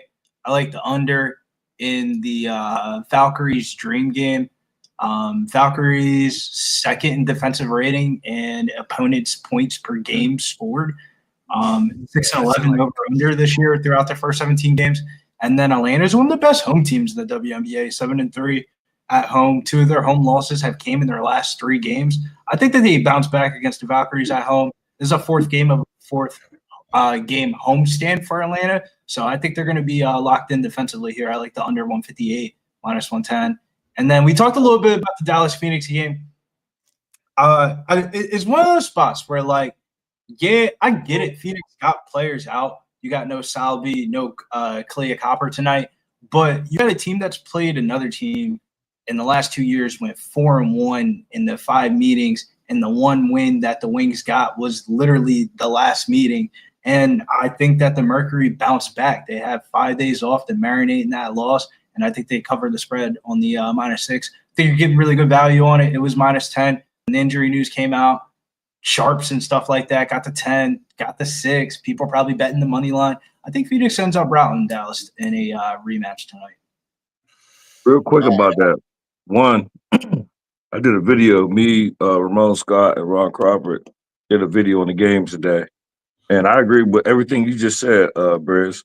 But about the Mercury, I swear this is the spot, just like the NBA, where all the players get ruled out, the line then cuts in half. Everybody gonna jump on the get Gus smoke. Like it's the same thing. It's opened up. I bet it like a dummy at -11 and made it public. And then I blinked my eye and it went to 9.5. Then I woke up. It was at 6 because Copper out and Satu's out. My thing is that's gonna make everybody gonna bet the Wings. Don't do it. Here you go. I know. Go ahead, bet the Wings. Go ahead. Bet the One thing I Wings. will say Bet the money line Wings. I know. Not One thing me. I will say is we got both NBA cards on the deck today, Caps. You don't have to worry about anyone reaching out talking about where's these WNBA games everyone's talking about. They weren't only even, two. you know. Everybody There's talked about Tuesday. WNBA last week, and there wasn't even fucking games. Yeah, the till games next were on day. Tuesday. You know. Yeah, but we So, about to have games for like the next 2 weeks straight. Yeah, man, the I game don't know, is going to be in the morning this week. Make sure you guys get tapped Yeah. in. Big camp day this week, Tuesday, Yeah, Wednesday. we're gonna have day basketball. I support Noon the basketball, bro. WNBA. I support my Cappers, the WNBA Cappers, but I can't really support that league, man. It's I tried, and I just feel like What we're does gonna that accept. mean?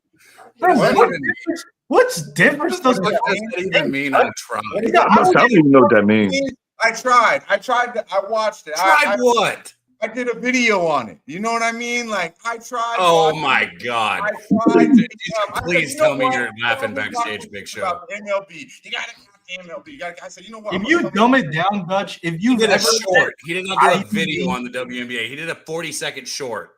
if you ever bet Ivy League college basketball for men's, shit, you might as well bet the WNBA. It's the same shit, Right, man. and I have. I used to I don't bet the I Ivy used to College watch men's on basketball Princeton, either. Princeton Billy. and shit. So let me tell you this right now.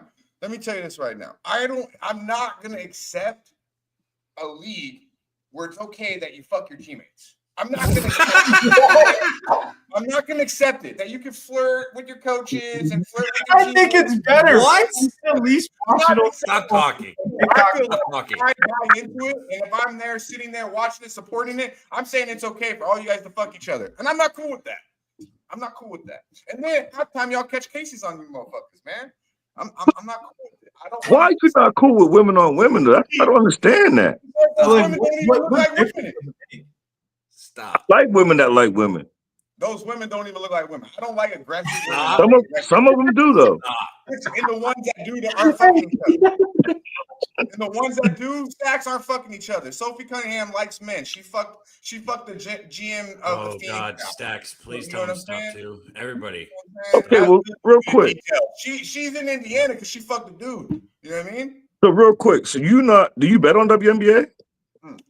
I tell T's and I tell T before. And you but just I've don't not watch bet it. this year. I've not bet a bet this year. So between watching WNBA or White be like, yo, let's watch this chick flick. You gonna go watch the chick flick? Wait, I'm not watching either, bro. I don't watch Chick-fil-A. No, I'm saying if those were your only two options. I'll tell you this right now. If Love Island was on or the WNBA is on in this bitch, I'm chilling out watching some Love Island. You know what I mean? At least I know. You're What's going on here. you lost it. That's where you lost me, and you lost. I'm not watching Love Island over WNBA. I still probably might even watch the WNBA. Why you're watching reality TV over something you can make I money on? just found out what that was like a month ago. That's gonna be so mad when the clip of Big Show makes of him saying I'm watching Love Island comes out. No, listen, I'm not watching that shit. But I'm telling you right Well, now, you said it, not me. I'd rather watch Pretty Women over. This is what you're watching. If you support the WNBA, okay, you support anti-men, okay, because they hate men. You're Don't not get convincing confused. us to take your side. They hate men, all right? They hate men, first of all. And they're dominant women. Maybe men like you. Who likes dominant women? Who likes the dominant women here? Just stop. I think a dominant woman because she ain't read the right man. Huh? A dominant woman's the first name read the right man. Exactly. Exactly. Oh. He got the girlfriend coming in. She said you do it too much. Oh, This is so fucking unhinged right now, bro. There's not a chance in hell I'm gonna live with a dominant woman and she. What? I'm telling you. Women should be pretty. Hey, but We watching WNBA instead of a chick flick. right. Well, Yeah, we are watching WMA said Chick Fil A. I'll give you that, Stacks. I'll give you that. But And we're drinking liquor, not wine. my point is, I'll drink wine. I don't know. I rather the girl drink wine. They can't. He meant to say seltzer. I'm not drinking. Yeah, seltzer. Seltzer, yeah, because I'll drink some Pretty wine. much. You won't wake up with that bad of a hangover. They really are. Stop that, Swish. Hey, man, I can't believe that shit, bro. I swear, on everything I love, I told my wife, and this was like 2 weeks ago. I go, listen, I'm not coming home from the gym anymore and listening to this shit because it was Love Island every time. I'm not. I can't Yo, start my fucking. Hey, Dust, can you see the chat? Can you see the chat? I see half of it. Yeah. All right. What's up? Mark A said the same thing I said, and I just found out what Love Island was last month. Bro, if Mark that A shit is like, what the fuck is Love Island? Love Island's been popular Love for. Island is like oh god it's damn. definitely like just another fucking dating show that they've had. You know, it's just I don't know what's so popular about this. Come on, like on cable. I'll give you the rundown of It's it. just Love a reality Island- dating show, bro. It's fucking gay as fuck. A dating show. Allow, like fans, so like people that watch the show can cast off people off the show. Watch. So like fans download the app and they cast off people off the show and stuff like that. So like, let's say you're being a dickhead on the show, then like you can really get voted off by America or. But the one guy who's sitting here telling us fuck Love Island the most outside of Cav's face, Billy just gave us a pretty good fucking breakdown. Bro, you guys He are watched that shit. I used to bet reality TV show. I say killing me. Like Where's watch that shit? I can't put into words how much I hate this. Like there aren't words that can describe. Okay, let me switch the topic. All right. I was gonna do it. I already got it planned. His face. Two things that I'm watching right now. It's baseball and this. My boy Downsy gifted me this fancy bottle of shampoo. It's called Nair. Let's try it out. Apparently the bitches will be all over me after using it. That son of a bitch Downsy set me up. Now I look like a fucking uncircumcised penis. I'm gonna steal that bastard's extra chromosome. Those fucking clips, bro. We got one more of them since we're keeping up with the Bigfoot. I made $25K this month, and I didn't even leave the jungle. This is how you can do it too. Yes, sir. I need urgently verify your card number or all your accounts will be blocked. Yes, sir. Yes, but I just needing your card number to be activating the firewall. He said all your accounts will be blocked. That's too real. Yo, I was texting shit all the time. That was good. That's wild. That was fucking funny shit. Yeah, those are good ones. They are. In their locker room in the building.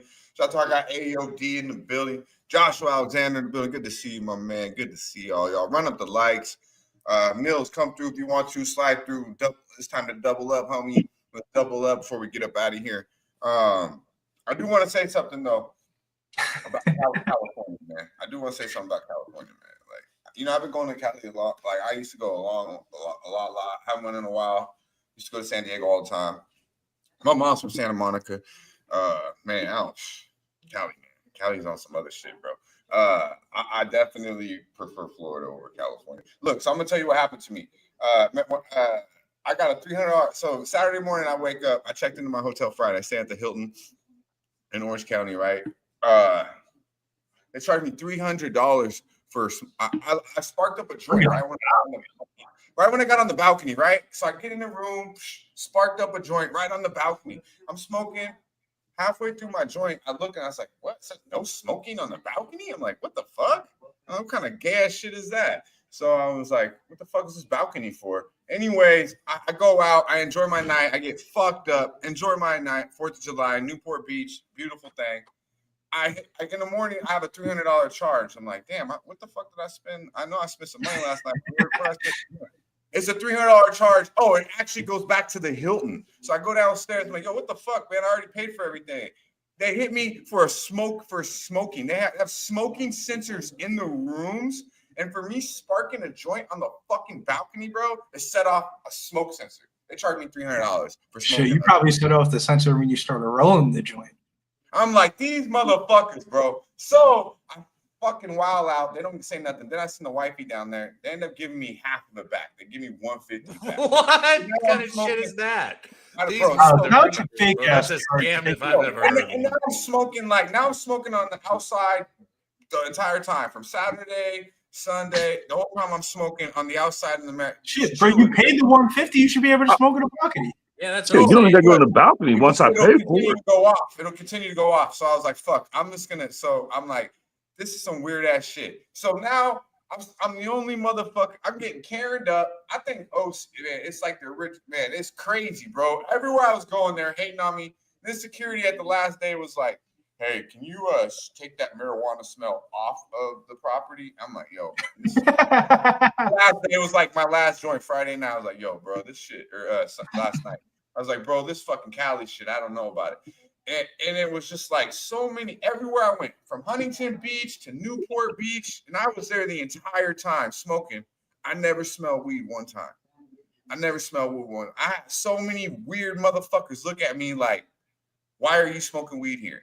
Now I keep getting a lot of people. I swear to God, bro. Kids smoke cars nowadays, man. Bro, here's my point. I paid $100 for a fucking. It's overpriced as fuck. All right, the weed is cool, but it ain't all that. And then they fucking roll your nose up on you and act like they're better than you because you smoke weed in California. Fuck you, liberal fucks. I will not be going back to California any fucking time soon. And I know why all you motherfuckers are coming here to Nevada, because you motherfuckers got it rough. Y'all got cuffs. Y'all handcuffed in California, and y'all come over here to get the motherfucking handcuffs off. So I love me some good weed in Cali. I love some good carne asada, and I love my California homies. But fuck California, and that's why all my boys are coming to Nevada. And that's the fucking truth. You liberal motherfuckers, man. That's rough. Hey, and that's real talk. I mean, you talking like everywhere we went. My wife's like, "What the fuck? All we're doing is smoking a doobie." You know what I mean? Like, so yeah, that's what I have to say about California, man. I did not expect that because it had been like 4 or 5 years since I've been there since before the pandemic. I always go to San Diego. And let me tell you, man, I smoke everywhere. I've been to Marriott, everywhere. Four Seasons, Bellagio, Caesar's Palace. I've never heard of no fucking smoke sensor in my entire life, bro. So that right there had me like, fuck California. And I don't really like how people be acting like around there, man. You know what I mean? But they do have some pretty women. You know what I mean? They do. California, the weather is the best, but. The opinions expressed of this show are for entertainment purposes and should not be misconstrued or interpreted as fact. If you have a Yeah, you're right. You're right. Now, if I went to Long Beach or somewhere else, it's different. But Costa Mesa, Newport, and Huntington Beach, get the fuck out of here, motherfuckers. Good producing. Hey, I swear to God, Stacks, if you go to California, you'd be like, I should have played that shit earlier when he was talking about the fucking WNBA. I missed an opportunity earlier with that. I'm going to use it from now on. That's what I'll use, Dutch. Nah, hey, throw some facts in there, though. I'm telling you, bro, it's straight real. And only people that are hating on it are only saying it because they don't want to believe it. And then I'm not hating on Californians. My best friends are from Cali. My mom was born in Santa Monica. I'll be right back. And every day I woke up and was like, wow, this weather is the best weather in the world. Oh, another thing. You go to the beach. He said, I'm not hating on California. My best friend's from California. Come on. You go to the beach, it's cold as fuck. I'm not hating on people from California, I said. I'm hating on California. You know what I mean? I am hating on California. Because they think they're so tight, bro. They try to charge me $100 for a pound of fucking some dingy ass crab, bro. Like, get the fuck out of here, man. And they don't even give you real fork. They're like, no, it's only plastic. Okay, so you're gonna make me charge $100 and only give me plastic and paper plates? Get the fuck you out have the of here, weirdest. bro. Yo, speaking of complaints, how you feel if you're this is a weird transition, but this is one of the only clips, Dutch, I didn't play. How you feel if you're a Yankees fan? You see this shit, Stacks? Watch this. There's all white out there. Yeah, I didn't see that many brothers, Scott. I didn't see that many brothers. Oh, shit. You know what that is? I don't. That's Aaron Judge coming in between innings. Man, he looks small right there. No, that's Judge. That's a baseball too. And he got hit in the head? Right in the face, bro. That look like in the temple or no? It's like a bad It camera. looked like it could be. It knocked his shades off. I know that. Yeah, but that's rough. That really happened? The mahi, the Alaskan, all that shit. All that shit is fire, bro. but they also hit you over the head. You can go to Florida and get treated a lot better and get it a lot cheaper. I'm just being real. Volpe threw it. Somebody in the chat said who threw it. Yeah, I was just looking at Scott asked that. I want to know who threw it too. That's a hell of a throw or a bad throw. Yeah, he's like, damn, Saying bro. like, what are the chances that you hit him? Like, you want me to think that's an accident? Yeah, that shit hurt. Yeah, let's get in motion, Mills, because we ain't gonna stick around too long. Do we want to break down a little bit more of this card, Cav? What else we got, my friend? We can. If anybody in the chat has anything they wanted to look at on the card, ask us. But we've hit stacks. Wake Up and Get Money. Spoon gave out his 4 bets. Razor gave out the Marlins is Razor's edge today. Oh my God, it's going back to the Marlins. Hey, the Marlins have been hot. I wish I was live for this. You were gonna give him shit. The Marlins have been hot though, man. I can't tell otherwise. Yeah, because the only time he loses the Razor's edge is when he bets the fucking Marlins. I wish you were live for this. Damn it, we missed an opportunity for that. I'm like, no way. I think I told you too before. I was like, bro, I hope he doesn't get out the. Before I was like, bro, he's getting out the Marlins. They don't win. Why does he bet the fucking Marlins? Right. Shout out to Razor Sharp Picks. So I love him, man. Our guy's been killing. I think he had like 12 or 13 baseball picks in a row. So what the fuck do I know? But I know the Marlins have not done this too well here on the Sesh, because I do tell those picks sometimes. So hopefully they're due to pay my man today. Oh shit! Even if we're rapping, we do have our guy backstage, Dutch. He's there. I don't want to just ignore him because I just saw him get back there. No, I know. I told him you must be loaded. That's what I've been saying the whole time. We're kind of just buying time to get him on. You talking about Mills or Wham? Wham Bam's back there? Yeah. Oh shit! Oh, you didn't tell me that. Well, I'm telling you now. You stop saying. I can step off. You can let both of them back on. All right, stacks. Yeah, we don't want to get too many. But good looking out though too. Vibing out with us, holding it down. Razor, I believe, had some technical issues, so we appreciate you. You know what I mean? Keep it cab. He doesn't like to be on screen alone, and honestly, nobody really does. So weird looking at yourself face of your screen on screen. I don't want to see that shit. It feels weird. Yeah. But I'll put my plays in the comments after the show. I remember this time because today's a house day. I ain't leaving the house, so I ain't gonna forget. My man. Yeah. Be sure to follow our guy Justin at Justin McKelvey 137. 1378 maybe. 1378. Hey, I was close. I only fucking forgot one number. There we go. Our boy Jay on Twitter. What you got to say to the people, homie? You can find me on Tony's Picks too. Me and Ramon, Scott, and what are you doing on Tony's Picks? What is that? What do you mean? What is that? YouTube. What are you doing? So you're I go on the live shows. I do the 2-3 zone with Ramon, Scott, and Ron Crawford. And starting, I was supposed to start doing. I'm uploading videos, but had some personal shit going on, and my laptop came, but I ain't even really been fucking with it. So now I'm picturing you right now on screen in the middle with Ron Crawford and Ramon Scott on the side. See, that's a hell of a panel. We got like 5 or 6. I think I've done with them. Okay. 2-3 Boom, man. You gotta check them out. Yeah, check it out, man. I'll check it out as long as Ramon ain't going on no little rants. No, they be like 10, 15 minutes. Nah, I'm fucking. It's good. It's good, man. Be sure to let's all check it out. Show some love. Justin always shows love to everyone here, so you got to return it, man. So we appreciate you coming in, showing out, homie. Stacks. Let's go. Oh fuck. Stacks.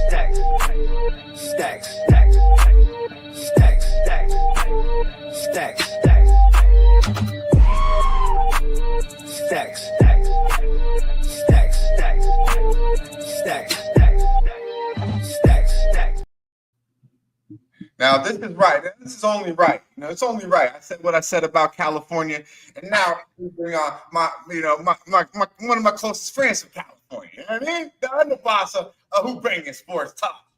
Our boy Wham motherfucking Bam with the Wham Talk. Let's go. Need to talk to you. It's not what you know. It's what you can prove. Yeah. We are in this motherfucker, man. Wham. Honestly, bro, I could have been here, but I had to stop and get some tree, bro. Hell yeah. Hell yeah. They look good as hell. I'm gonna tell you right now, if I was riding around with Wham Bam, I might feel a little something different. My ass out Orange County, you know what I mean? Fucking around with the Stevens and Karens of the world. I'm just glad somebody in the chat said it. I didn't hit it, but I'm like, why the fuck are you in Orange County, bro? Like the fuck. When you go with your wife, you know that's where you. I mean, you go to Newport Beach and you go to fucking Huntington Beach. That's where you. I mean, where else? You know what I mean? That's kind of what you do when you go to the fucking 4th of July and to the beach with your wife, especially when your wife bougie as fuck. You know what I mean? I'm just saying, like if I'm hanging out, you know what I mean? If we go and do some other things, probably on a dude's adventure. You know what I mean? Wifey, keep your ass at home because she probably might not like where we're going. She could have came and we would have been watching Love Island last night. If she would have. You got right. Well, I'm glad Wham's here. Shout out to the wife, though. Shout out to the wife. Get him back on. Cap loves the topic. He's just waiting for us to get back to it. So I'm glad you brought it back up. Who's your Cal will be favorite back actor? in just a minute. My favorite bitch on there ain't on there no more. She ain't Oh man. She was the little Puerto Rican one, the little bombshell one. She had ass like a motherfucker. Shout out to her. I think her name was Adriana or shit. Hey, but no, I'm not even here to talk about that. I'm here to talk about all the crazy stuff in the NBA. We got a lot to talk about there. It's still things going on. Yeah, we do need to. We got a lot of Did you hear what I was saying about? Did you hear what I was saying about Cali before you came on? I literally just I ran back in here because I had it up. $300. I stayed at the Hilton, and they said I sparked a joint on the balcony, and I set up a smoke sensor in my room. They charged me $300. Didn't even I woke up in the next morning to that shit. Bro. I know how to do this though, Dutch. Now the homie taught me the trick. What you do? You go inside the room. You got to take off like a hair, preferably a pubic hair. You know what I'm saying? Just prick one off, put it in the damn bed, take a picture. You got to take the picture of the thing, right?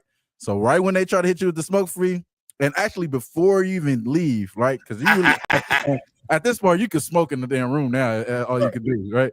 Because they can't do nothing now because you got them by the balls. It's a little leverage play a little bit. You know what I'm saying? Like, hey, y'all have pubic hairs up in here, yada, yada, yada. And don't even think about trying to hit me with a damn smoking fee. You know what I'm saying? So, right.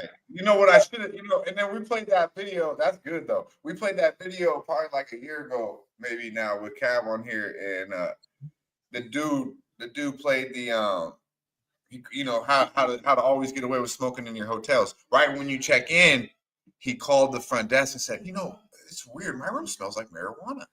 There you go. Yeah. And then he's like, hey, what's going on? Hey, I'm gonna add in the pubic hair too. Shit, fuck it. Yeah, I'm gonna do it all. Hey, the thing is, I don't know what the Hilton is, right? They do that. They clean your room every day for you, right? Right. Safes in the whole room. I can't even tell you last time I stayed in a hotel and not had a safe in my room. I mean, even though little motherfuckers that you don't even want to stay the night in, you might just go in. Even the station had that shit, yeah. You know what I mean? Like, how the fuck do you expect me to let some lady in here 3 days, 3 times to clean my shit, and I can't even put my weed or my jewelry or my money in the safe? Yeah, I don't know what's going on here with the graphics. Hey, Damo, you see me. Hey, my nigga, I done hang out with too many rappers now. Now I know what to do, my nigga. I know I hung out with too many rappers, Damo. So I did that weather though in California. It was a beautiful weekend. I will tell you that though. Spoiled with that weather for sure. California weather is a beautiful thing. So I know you just seen Norman Powell got slid over to Miami. Speaking of Cali, he went from the beautiful weather of California to the humidity of Miami, where you can do whatever the fuck you want without nobody sweating you. Out there in Miami, Norman Powell. For pretty much John Collins is really what it is, right? Pretty much. I would say John Collins is ass, and you just got someone who really can't shoot the ball and who's not as good as Norman Powell. What would you? I mean, I think it's a good addition for Miami. Yo, guarantee. Miami came up. Norman Powell was pretty much the reason why the Clippers weren't clipping as much. Like that's the reason why they actually played pretty well down the stretch during the whole season, and they just came up. I feel like Miami is sneaky right now, and I had a exchange with our guy Gabe Moranci. Shout out to Gabe, OG Gabe. He put out that Toronto Raptors, and I'm bringing this up because it's the East. The Toronto Raptors season win total is at 33.5. I like the over on that for sure because I think it's Brandon Ingram revenge tour, Scotty Barnes and them boys, and we thinking about the East. That's why I said the Heat are sneaky because there's no Halliburton. There's no fucking Jason Tatum. We don't even know what type of Celtics team we're going to have at the end of this offseason. And then those are top two teams. And then you just got the Cavs. I don't even know what to do with the Cavs there. So I'm really in this part. I'm really in a position right now. I think that the teams that are trash, that were trash, they're going to do a whole 360. First team, our guy Gabe was talking about, is Toronto Raptors. I love that over 33.5. I think they get in. There's gonna be a lot of teams that's in the play-in now, bro.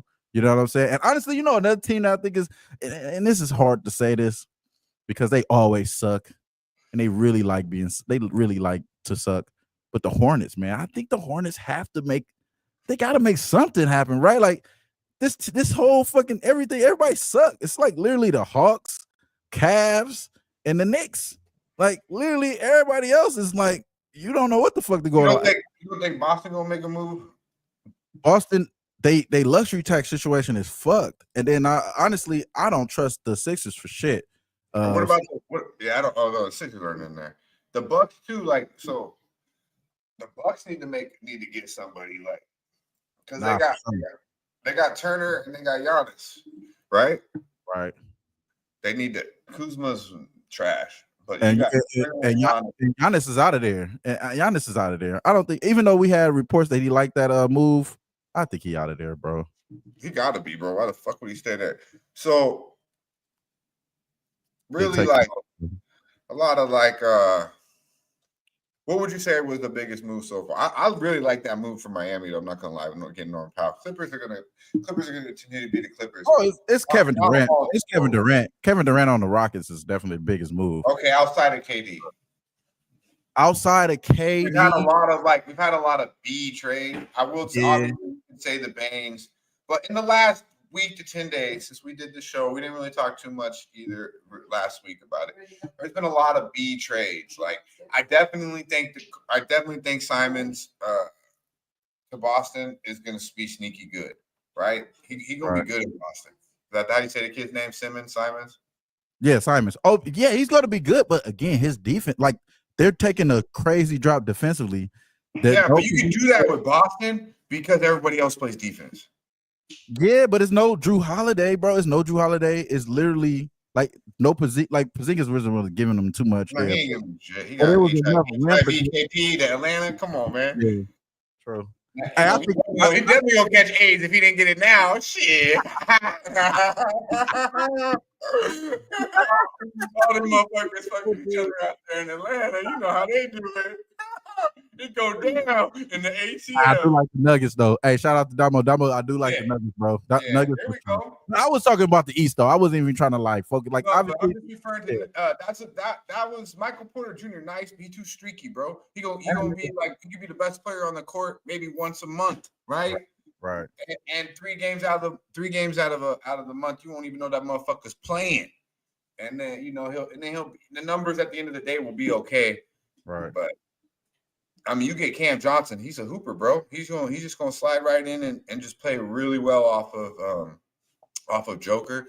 And then I know Big Val's talking about going out overseas, but he's gonna be there. And that's a big piece. That could be nice. They got they went back, got Bruce Brown. What they did was what we talked about the entire year is how Denver has no bench. Like they had no bench. And then they went and got a bench literally in a week. Right? They really was relying on Russell Westbrook to be there. Yeah, that was the only bench player.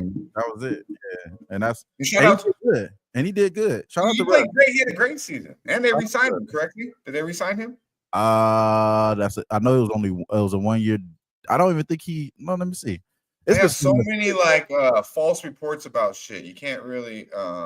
Yeah, we just talked about that Norman Powell trade. We really James Wiseman on the Pacers right now. That's their substitute for Miles Turner's James Wiseman. There we go. My bad. I can't see who's back there. Money Mill. Let's get it. Let's go. Let's get his intro. Can we get his intro, Big Show? I don't know what the fuck happened to Cab. Get intro. I don't. Where's Westbrook? No, You want to smoke? Where's Westbrook at? I don't know where Westbrook is. Run it up. Yeah, I don't think he got slid yet. I don't really know, but bro, another team that's crazy. Shit, look at the bro. Look at this shit. This shit crazy. God damn. Nah, clear that shit. You gotta clear it, bro. You gotta clear that shit. Come on, dog. Clear it, bro. Clear it, dog. Clear it. Go ahead.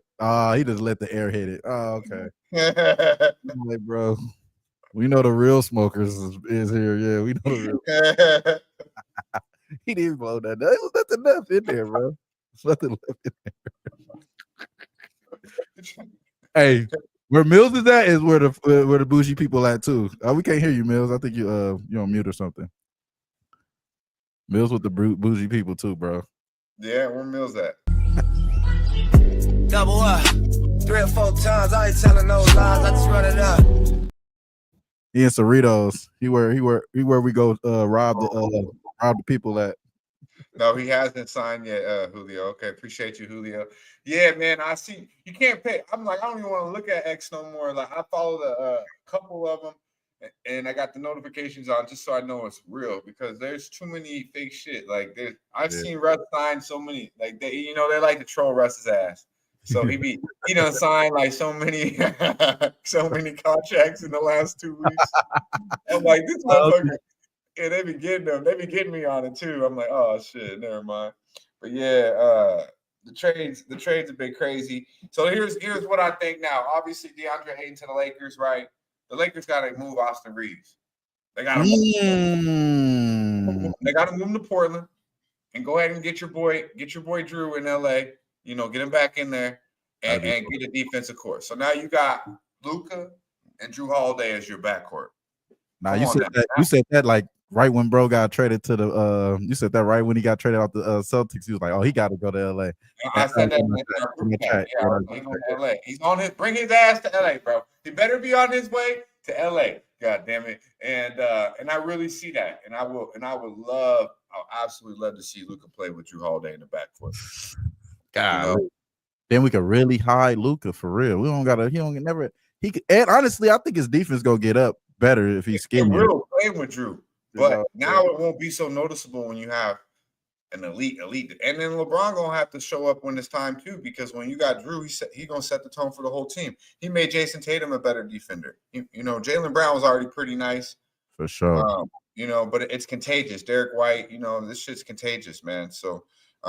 If I'm the Lakers, I do whatever it is possible. And Portland, they can have a nice piece. Austin Reeves is a Portland type of kid. That whole city, that whole fucking Northwest area will gravitate around Austin Reeves. He'll be the biggest star in the Northwest. They'll love him in Portland. So pay that motherfucker whatever, overpay his ass. I don't give a fuck, but send his ass to P-Town and bring Drew to LA. And it's la land, baby. With Luka, DeAndre Ayton, I think I'm a little higher on Ayton than you are, but I understand the criticism. Yeah, I understand the criticism. I think though when he did play with Chris Paul, like he was nice. And if I'm the Lakers, I do go get Chris Paul and put him off the bench to even run it with that, bring Russ back. I think if they could get the Lakers could have Russ. Come on, man. Russ can't play with LeBron. Russ can't play in LA. You see him as the worst. We need to get rid of fucking LeBron, bro. I like keep Bronny. I like the dunk that he did yesterday. I said that 2 months ago, or when they traded Luka, I said bye LeBron. Send LeBron to Phoenix. I've been trying to get LeBron in Phoenix for a minute now. You want to go to Phoenix too? You want to go to Phoenix? Send his ass to Dallas. Send his ass to Dallas. Talking about with LeBron, I seen some shit that maybe they could see something that he would go to Dallas. That motherfucker getting $56 million this year. That's insane. That's light, bro. I ain't gonna lie. I actually have people saying that's a lot of money. I'm gonna just be honest with y'all. If y'all know, It's He like, looks like LeBron. like Yeah. James Harden get paid. Fuck, you know what I mean? But I'm saying like LeBron is making the hotels go up. He making the fucking restaurants go up. Russ is getting paid like 40 million, right?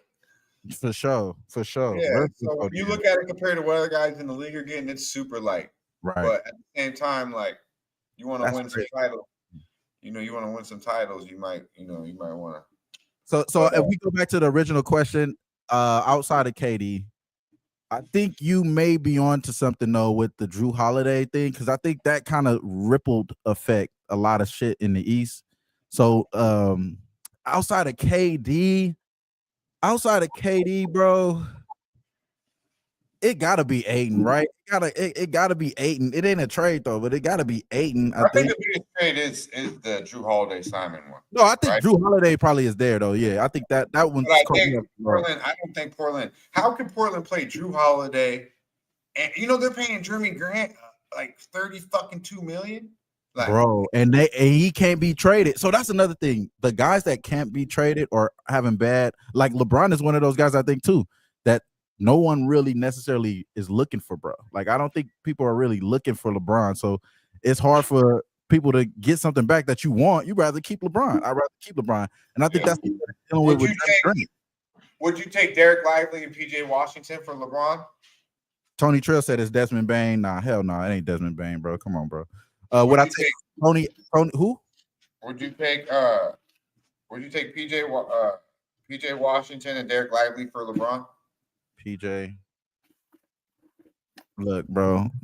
Would I take him? No, not for the Lakers. No, we need more than that. Matter of fact, y'all can give us back AD. Just give us back AD. Y'all can have LeBron. So, because I'm thinking like Lively and PJ Washington with Luka over next with AD or with DeAndre Ayton over LeBron. I don't think LeBron is a great player with Luka. That's my thing.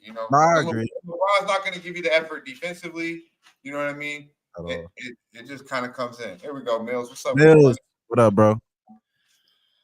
I'm sorry, bro. I can't even do the show without a correct intro or something. Motherfuckers talking about doubling up on a nerfy. How we ain't even gonna come on with the double up intro? He played it when you left. Double up 3 or 4 times. I ain't telling no lies. I just run it up.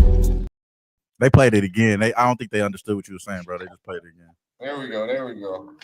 What's good, fellas? Puff Sports Radio, man. Go ahead, Mills. Oh man, what's good, man? We got a good old Monday out here. Any day above ground is a great day. Shout out to everybody in the chat rocking with us right now. Got about 100 and some live right now. Shout out to all y'all guys. Y'all could be anywhere right now, but y'all in the motherfucking best chat right now, man. So shout out to y'all. Yeah, man. Real talk. We're gonna vibe out here for a minute. I was a little late. Yeah. You talking about NBA, Dutch, right? You talking about the NBA, Look, man, Luka kind of didn't work with anybody in a sense, man. They kind of gave him everybody. You see what Jalen Brunson's doing without Luka. Luka's kind of like a James Harden player. He needs the ball all the time. He needs the ball all the time to create. You know what I mean? He's not going to give the ball up. That's why, think about it. At Dallas, who really got better at Dallas around Luka? Yeah. Derek Lively. All them dudes got around, bro. PJ Washington is even talked about. That motherfucker was a nobody in Charlotte. Now he out there shooting threes. He's out there shooting threes, bro. What did he do for Tim Hardaway? Nothing. Dorian Finney-Smith is the peak is there. That he ain't doing shit else no more, bro. Like Dorian Finney-Smith. DMS got paid off of Luka. Like, come on, bro. Like, what are you talking about? I mean, shit. You don't think? I mean, a bad motherfucker, but he was out there doing it with Luka too. You know what I mean? But hey, I'm gonna have to disagree with you there. But you're right. I will say this: that Luka is someone that has to have the ball in his hand. You know who else is like that? PJ Washington was trash. Thank you, Damo. PJ Washington was trash, nigga. Yeah, he was nobody in Charlotte. That's what I'm saying. Like, this motherfucker got a whole new stance over. AOD, I'm trying to tell. Come on, man. Shit. No, but Luka is not the guy for that. If we're gonna keep it real, Luka's such a bad motherfucker. He done rejuvenated and got Kyrie on a kumbaya. I'm motherfucking serious. Y'all brought up Finney-Smith. Yeah, y'all really brought up Finney Smith. Go through the Dallas Mavericks lineup and look at how many players that's not on that team in the last couple of years that started off with him. Brooklyn Nets. Pull up his Brooklyn Nets stats. They all got paid, Mills. They all got paid. It's not because of Luka, bro. Like Luka didn't do anything for the Dallas Mavericks, man. Like when you look at it, like Kyrie, I'm talking about as far as the players getting better. As far as the players getting better playing with them. What did Jalen Brunson do when he left the Dallas Mavericks? Became an all-star. No, he was already good. He was already good. What did Kristaps Porzingis do when he went to Boston real quick? Reminded people that he was Porzingis. Let's stop that because Porzingis ain't reminded people that he was Porzingis. Porzingis ain't shit no more. And he was hiding behind Derek White effort. He was hiding behind Derek White effort, Drew Holiday effort. Yeah, hey, Gaffer got paid too. I mean, shit, Gaffer was in Washington, probably about to go to the G League, and next thing you know, this motherfucker getting paid. He looking like LeBron. LeBron get people paid. Luka get people paid. Maybe they need to stay together. Shit. Shit, I mean, we even know Max Kleber's name. You know why we know his name? Luka. We don't even know that motherfucker's name. It wasn't because of Luka. God damn it, get the fuck out of here. Hey, that's some true shit. Everything you named is just rebounding and dunk alley-oop props. Y'all on some DeAndre Jordan stuff. Y'all on some DeAndre Jordan. Chris Paul made DeAndre Jordan better, right? What DeAndre Jordan do after he left there? Nothing. Same thing with all them players you just named right now. Let's see what Lively does. Let's see what Gafford does now. See what PJ Washington does now after he gets paid, after he's on. Let's see. Let's see if you guys are still talking about those three names later on in the year. We'll come back. That's our point, though. Look what DFS did without Luka. Look what DFS did without Luka. You see what I'm saying? That's what we're gonna see. Now PJ Gafford ain't no player that nobody wants like that. Y'all naming players like. Come on, man. Them is dudes that's a Sacramento Kings would pay. But he made them better. That's what we're trying to say. He made them better. Yeah, he made them better. So we had to throw you some bums that got paid because of Luka. Yeah, basically. Big money too. They got paid top dollar. You know what I'm saying? For real. Hey, no, PJ Washington is a perfect example. Perfect example. PJ Washington. He's a Laker hater, huh? This is Sacramento King. Nah, he King fan there. That's what it is. He been lighting that beam too damn hard. He been lighting Luka's great. I'm just stating the obvious though. It's kind of like you know, if you look at the track record, you see all the players that's been around Luka so far, and at the end of the day, he's not elevating the next guy to where it's kind of just like, oh yeah, we're the dude. We're Jalen Brown and Jason Tatum. We're taking this team to the next. Like you know, like Shea Alexander kind of did with Jalen Williams. You know. Like shit, like he's doing with other players on the team. I just look at it like that's a little. No, that's not to say Shea and Williams creating for himself. Finney Smith ain't creating by himself. Gafford ain't creating by himself. That's why Luka's making them better. Like that's not the same situation. And it was really compared to the Harden. Harden had everybody. He had Westbrook. What they do in Houston. He had Chris Paul. What they do over there. He had KD. He had Kyrie. That's my whole point, bro. That was my scenario. They both play hero ball. That's hero ball move right there. No, you right on that. Like James Harden, Luka, they play hero ball. That's why the shit doesn't really translate in the playoffs as much. But Luka is the exception because he's a big shot maker. Harden isn't a big shot maker. You know what I'm saying? That's the only reason why I kind of would. Difference between Luka and Harden. I know, but ball dominant though. Ball dominant is my main. That's what I was in the world. The best players in the world are ball dominant. LeBron is ball dominant. You know, KD should be more ball. Nah, LeBron will pass the ball up easy. LeBron will take it down and he'll let you score. So, I mean, Luka will still have 15 assists, but he'll be ball fucking dominant. Jalen Brunson is the most ball dominant guy in the Eastern Conference. Oh, he doesn't have that fucking ball. You keep talking about Jalen Brunson is ball dominant like a motherfucker. With him, without the ball in his hand, the only other thing he can do is stand in the corner and shoot the fucking ball. That's it. That's the only other thing Jalen Brunson can do. He ain't doing nothing except shooting a wide open three if he does not have the ball in his fucking hand. Pretty much the same fucking thing as Luka. What y'all think about LeBron opting out? How many triple doubles he opted in was him opting in was I think that's kind of like created money to get Aiden. No, not at all. Because him opting in is that's more detrimental to the cap situation for them. Nate, you know how many times Luka had 15 assists? I bet you he had it probably double digits, bro. You know what I mean? The numbers that the numbers we were putting up there for a minute were just insane.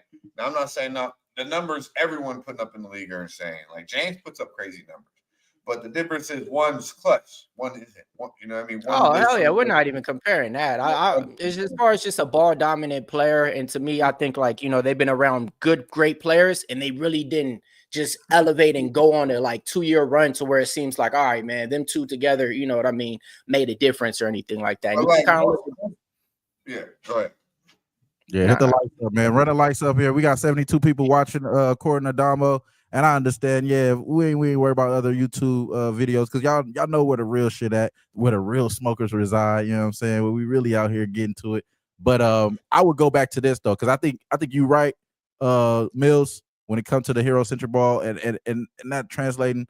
But I think the main conversation here is that we're trying to figure out where the next season is going. Like, how is this going to translate to next season?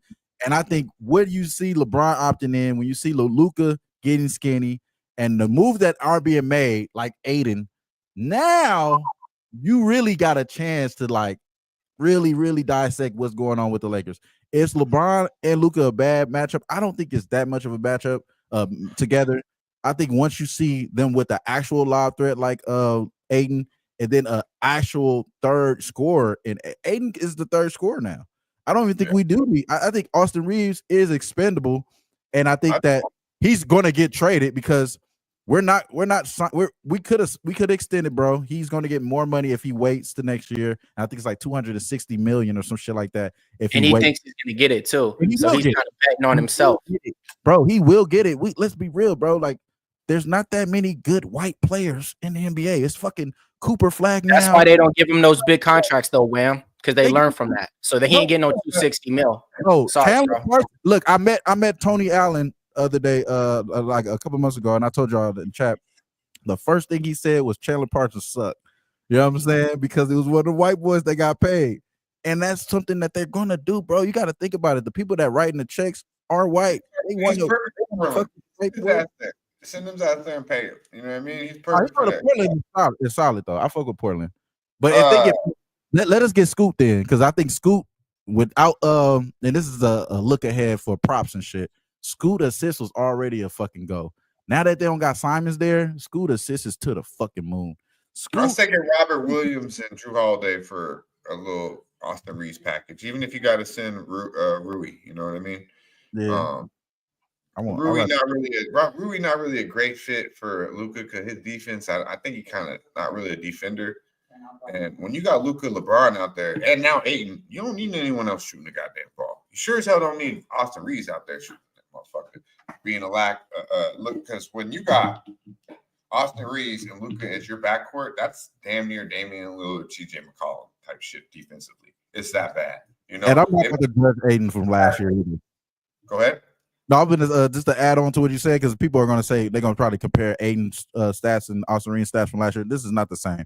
Aiden on the Portland Trailblazers, even Aiden on the Suns, Aiden on the Suns is not even going to be as good as I think. You're going to see a way better Aiden with these players than it is. I think obviously him and Chris Paul had hella chemistry and shit, but I think Paul agitation alone makes people not want to give their all. And of course, there's some nasty videos out there of Aiden not boxing out, not getting rebounds. I call him the layup boy. He's the originator of the layup boys. But let's be real, bro. Like, he's still giving out points. He's still giving out buckets. And I think that's the matchup wise. Aiden is a definitely good look. But I ain't gonna lie though, bro. The East is wide open. And the reason why I wanted to talk about the NBA, because I think Toronto is going to come up. I think obviously the Magic are going to be a top 4 team. I think just based off of just defense and them getting better on the threes with Bane. But I think Toronto is one of the teams that I'm going to be really locked in on. Toronto, bro. Brandon Ingram coming back. You forgot Brandon Ingram was even there. Scotty Barnes there. RJ Barrett coming in healthy.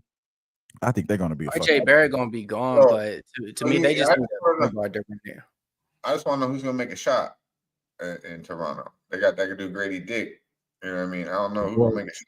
The boy Grady, but they got a low key squad over there. The boy Brandon Ingram is coming back for revenge. I'm just let y'all know he's down 20+ this year for sure. Yeah, I need to get the fuck out. How do you end up in Toronto, man? That motherfucker should be. the third piece going for it. He could be a game changer. Talk. He could be a game changer. But yeah, man, appreciate everyone in the chat vibing out with us here.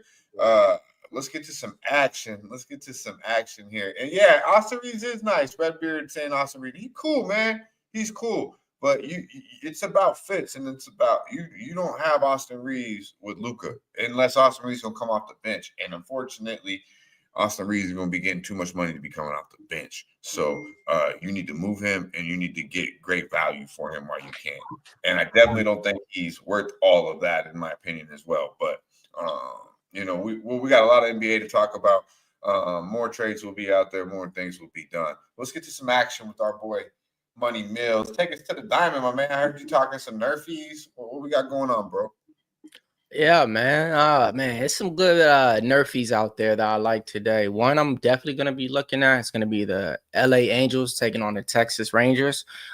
Two quality pitchers on the mound. Jacob deGrom taking on Yusei Kikuchi. Both those pitchers have games where they didn't allow a run in any of those games, 2 out of their last 5. And they only let out about 6 or 7 runs total in their last 5 between both of them on each side. So I definitely like the nerfy in there. I think it's around like a -120. Looking at that other late night game, Yamamoto taking on Freddie P, aka Freddie Peralta. I like the nerfy in there. Only thing is that's the public nerfy. Usually when that one comes, when it goes through, it's not a good sign. And plus, it's usually the last one at the end of the night. But yeah, those are the 2 ones that I like on there as well. Looking at the strikeout props that I'm going to be looking at today. Oh, man, give me Yamamoto. I'm taking him over 6.5 Ks. He's been able to do this for me at a 50% clip out of his last 5 games. He went over this. The matchup-wise, Milwaukee Brewers, they don't really got nobody out there that I fear too much, so I'm going to be looking at him over his Ks. I like Brandon Marsh today. I'm taking him just to get a hit. Shout out to my boy Cab. I know he's been riding that dude since last year. I play him every now and then. Yeah, pause big time. I play him every now and then. But I think today, maybe we'll leave that out because he's not here. So okay, never mind. Let's go. Yeah, man. And then in that same game, man, I like Kyle Schwarber to give me a home run in there. Besides that, I got a few WNBA props that I'm looking at. Paige Buckers, I like her to go over a point prop at 19.5. She's been able to do this for me at a 60% clip out of her last 5 games. She went over this.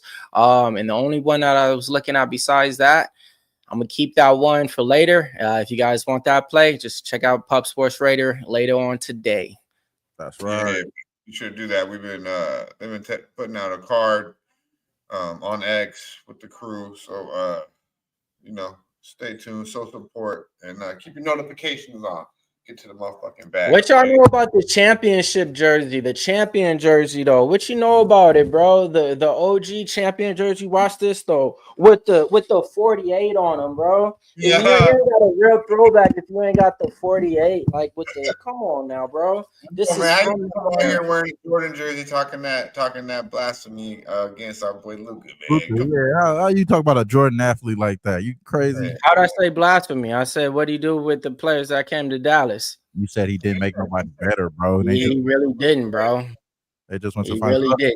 If he improved Gafford in one player, that's cool. But speaking of disrespect, our guy Dutch Boy Fresh Boy, dang, came out to Cali, didn't even hit us up like, "Hey, I'm over here." Nah, shut up. I already know that's what when you with the wifey, and the plans are already done. I'm not mad at my boy on that, but I'm talking about Dame Lillard getting bought out, big hefty buyout, bro. Dame, disrespect, bro. Disrespect. What the fuck is up with that, Dutch? I didn't hear your reaction on that yet.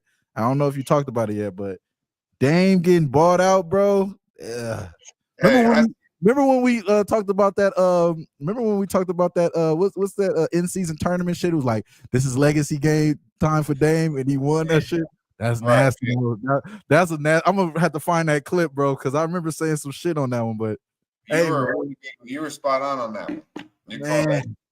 This you were okay. So I'm a Dame guy, right?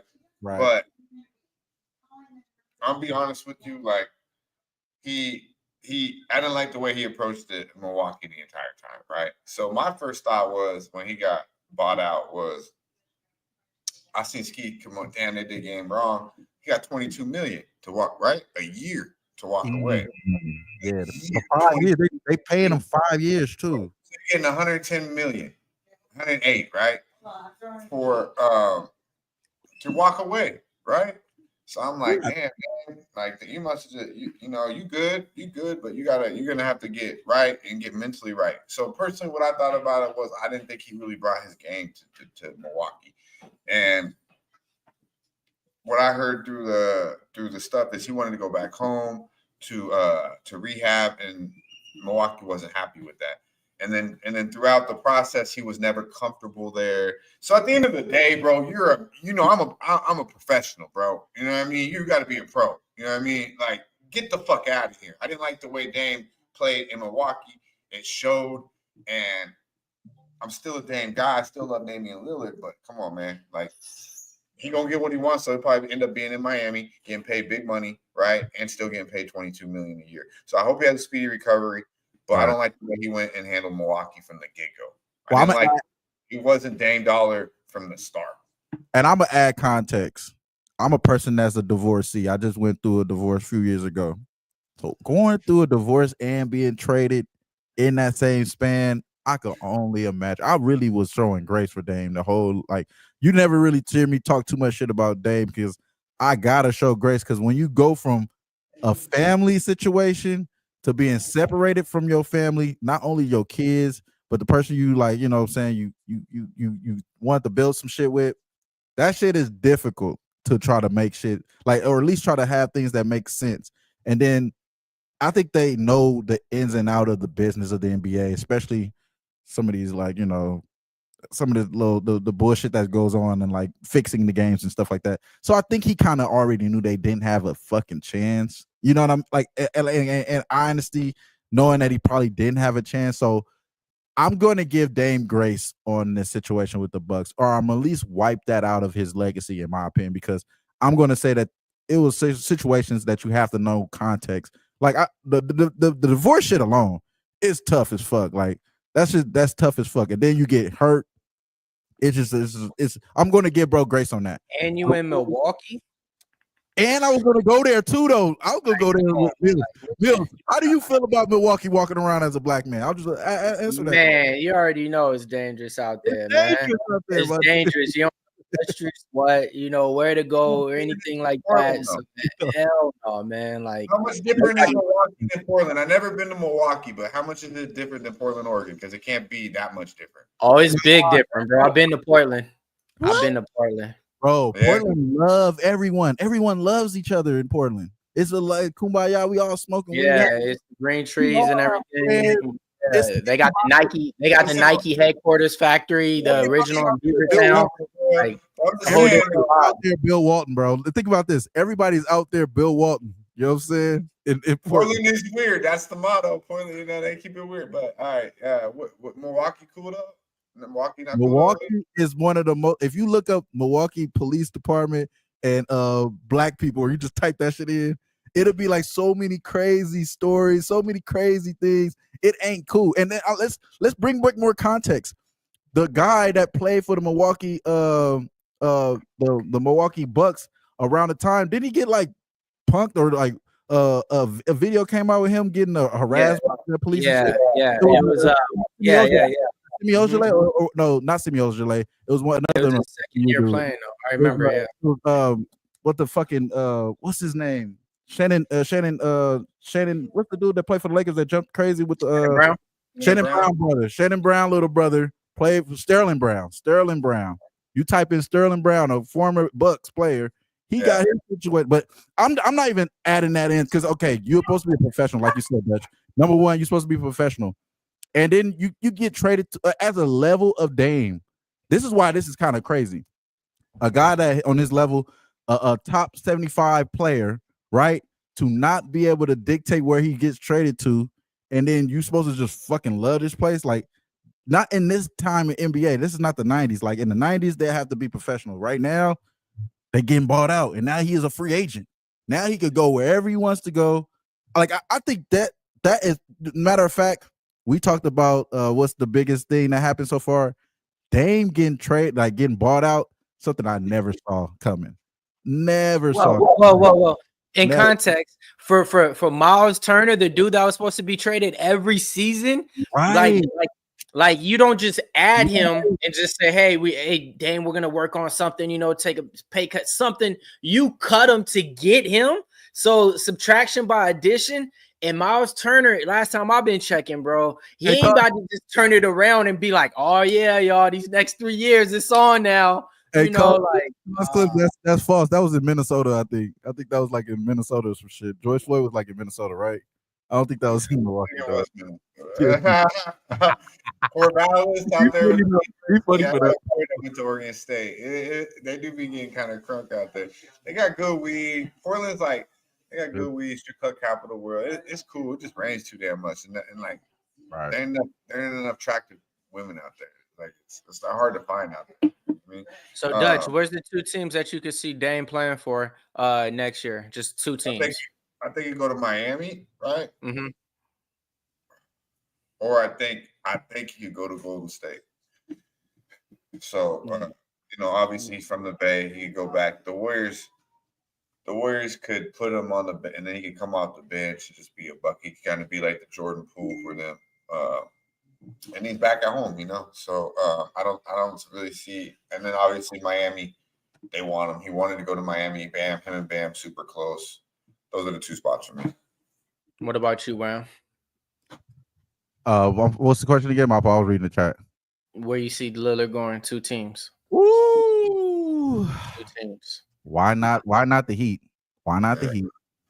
Why not the Heat? And then I'm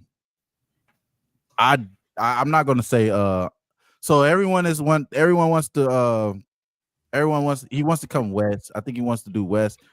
I'm not gonna throw off one of these teams that like already have a lot of players and shit. Like you don't throw them on the OKC because they got some good shit going on. But I wouldn't be surprised if they get in the mix with, bro. Like, you know what I'm saying? I wouldn't be surprised if they get in the mix with him. And he's going to go wherever he wants to go. So if I had to put my mind into it, I wouldn't be surprised if he goes to Boston. You know what I'm saying? Because he doesn't need to get paid. Like, that's the thing. Like, he doesn't need to get paid now, so he could go wherever. He's getting big chilly. So I say Heat, Boston. He got to go east, though.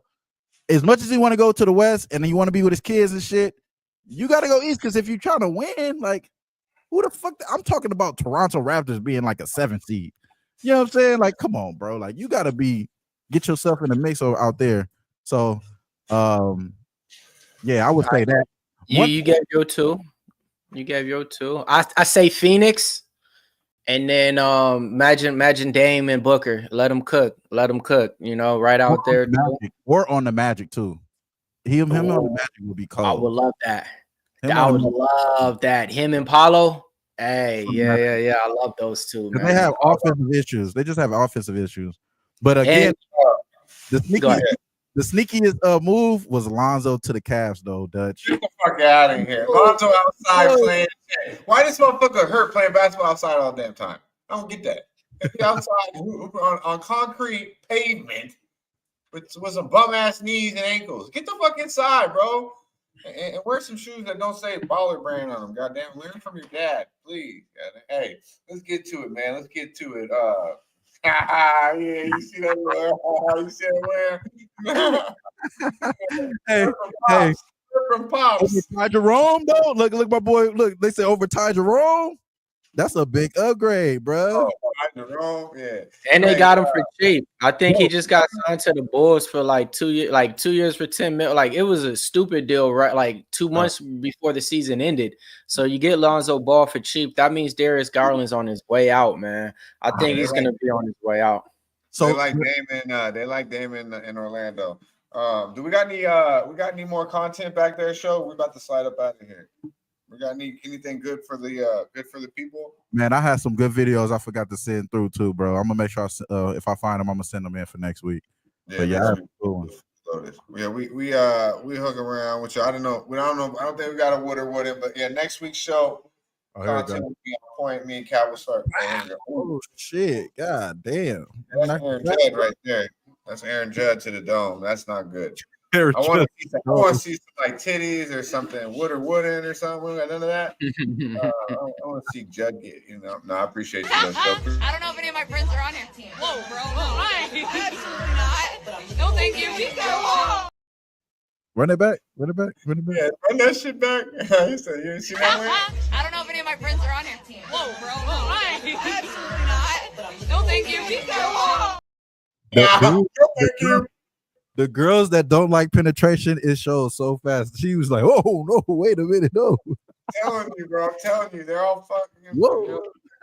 I mean, Shane, that means none of these guys got a chance. Tuesday night, but hey, you're partying all right, the ladies, man. But big shout out to the show, sticking around. Be sure to check out my guy Tuesday nights right here on Pub Sports Radio with our boy Money Mills right there. Talk to the people, Mills. Yo, man, it's going down this week. UFC's back. We got a good card, UFC Nashville. A lot of favorites fighting on that card. I got an interview out with one of the fighters, Mike Davis. Check that out on Pub Sports Radio. We got into it, man. We talked about a lot of stuff his last fight. He's fighting on this fight. He's a big favorite, minus 900. He thinks he's going to win inside the distance. We got the podcast dropping tomorrow for you guys. 5 p.m. On the Pacific time. We go over the best plays, predictions, and everything like that. Shout out to Joey, Billy Briz, 2 Cent, Big Show. Yeah, man, we'll be back cashing again, getting more plays to get you paid. Pub Sports Radio. Oh, yeah. You already know to find me back. Yeah, you already know to find me back here Mondays. I will be doing a reaction tomorrow on Who Bangin' Sports Talk, and I got a few videos I'm going to react to. And then I'll possibly be breaking down whatever else we didn't talk about NBA today. But yeah, I'll try to get some more content out there for the summer. You already know what it is. Eventually, I'll be betting Nerfies. I ain't doing it yet. So until then, catch me back here Monday on Pub Sports Radio. You already know. Yeah, man. Anything official from you, Wham Bam? Nothing. I ain't take a bet at all. I ain't do nothing in a while. So I'm just last time I bet was last Monday. So yeah, it was like that was it. I'm about to lock in right now. Start really getting prepped for the NFL and college football season. So I'm excited. Vacation was nice. Get back to the grind, and all spare time's going to be going towards to football. So I'm looking forward to it. Shout out to our guy Collins Clips coming on here, giving you guys a breakdown on the Texas Longhorns. So I've already given you a couple different breakdowns here in the last couple of weeks. So getting us going, getting the ball rolling, and I'm hoping to see a lot of content and information from all the guys right here that support the crew. Big shout out to everyone in the chat. Our guy we had Spoon Dog come on. We had Stacks come on giving you bets, and of course Colin Clips comes on and give you a little bit of action as well with the breakdown. And Big Show in the back hanging out with us too. Big props. And Daby Cab in the chat right now. Got to the facility. Came on, had to hold it down. So appreciate him. Razor Sharp picks with the Miami Marlins is the Razor's edge as well. So we'll be back next Monday. But until then, y'all know the vibe. Stay motherfucking high. Smoke. Yeah. Pub Sports Radio's the crew, that's a fact. We all about bread, making bank accounts fat. Who the hell is that? LJ from the H, I stack green like Boston. Shout out to Nasty Nate from down south, where we ride on slab. 420 highway smoking with that boy Daby Cab. Swing by Dallas with them Cowboy fans so we can smoke out J Money, cause that's our mans. Us against the bookies, put money in our pockets. Fly out to Vegas, meet up with Ski Profit. Hit the sports books, we got money to stack. Can't forget them college picks with that boy Conor Mack.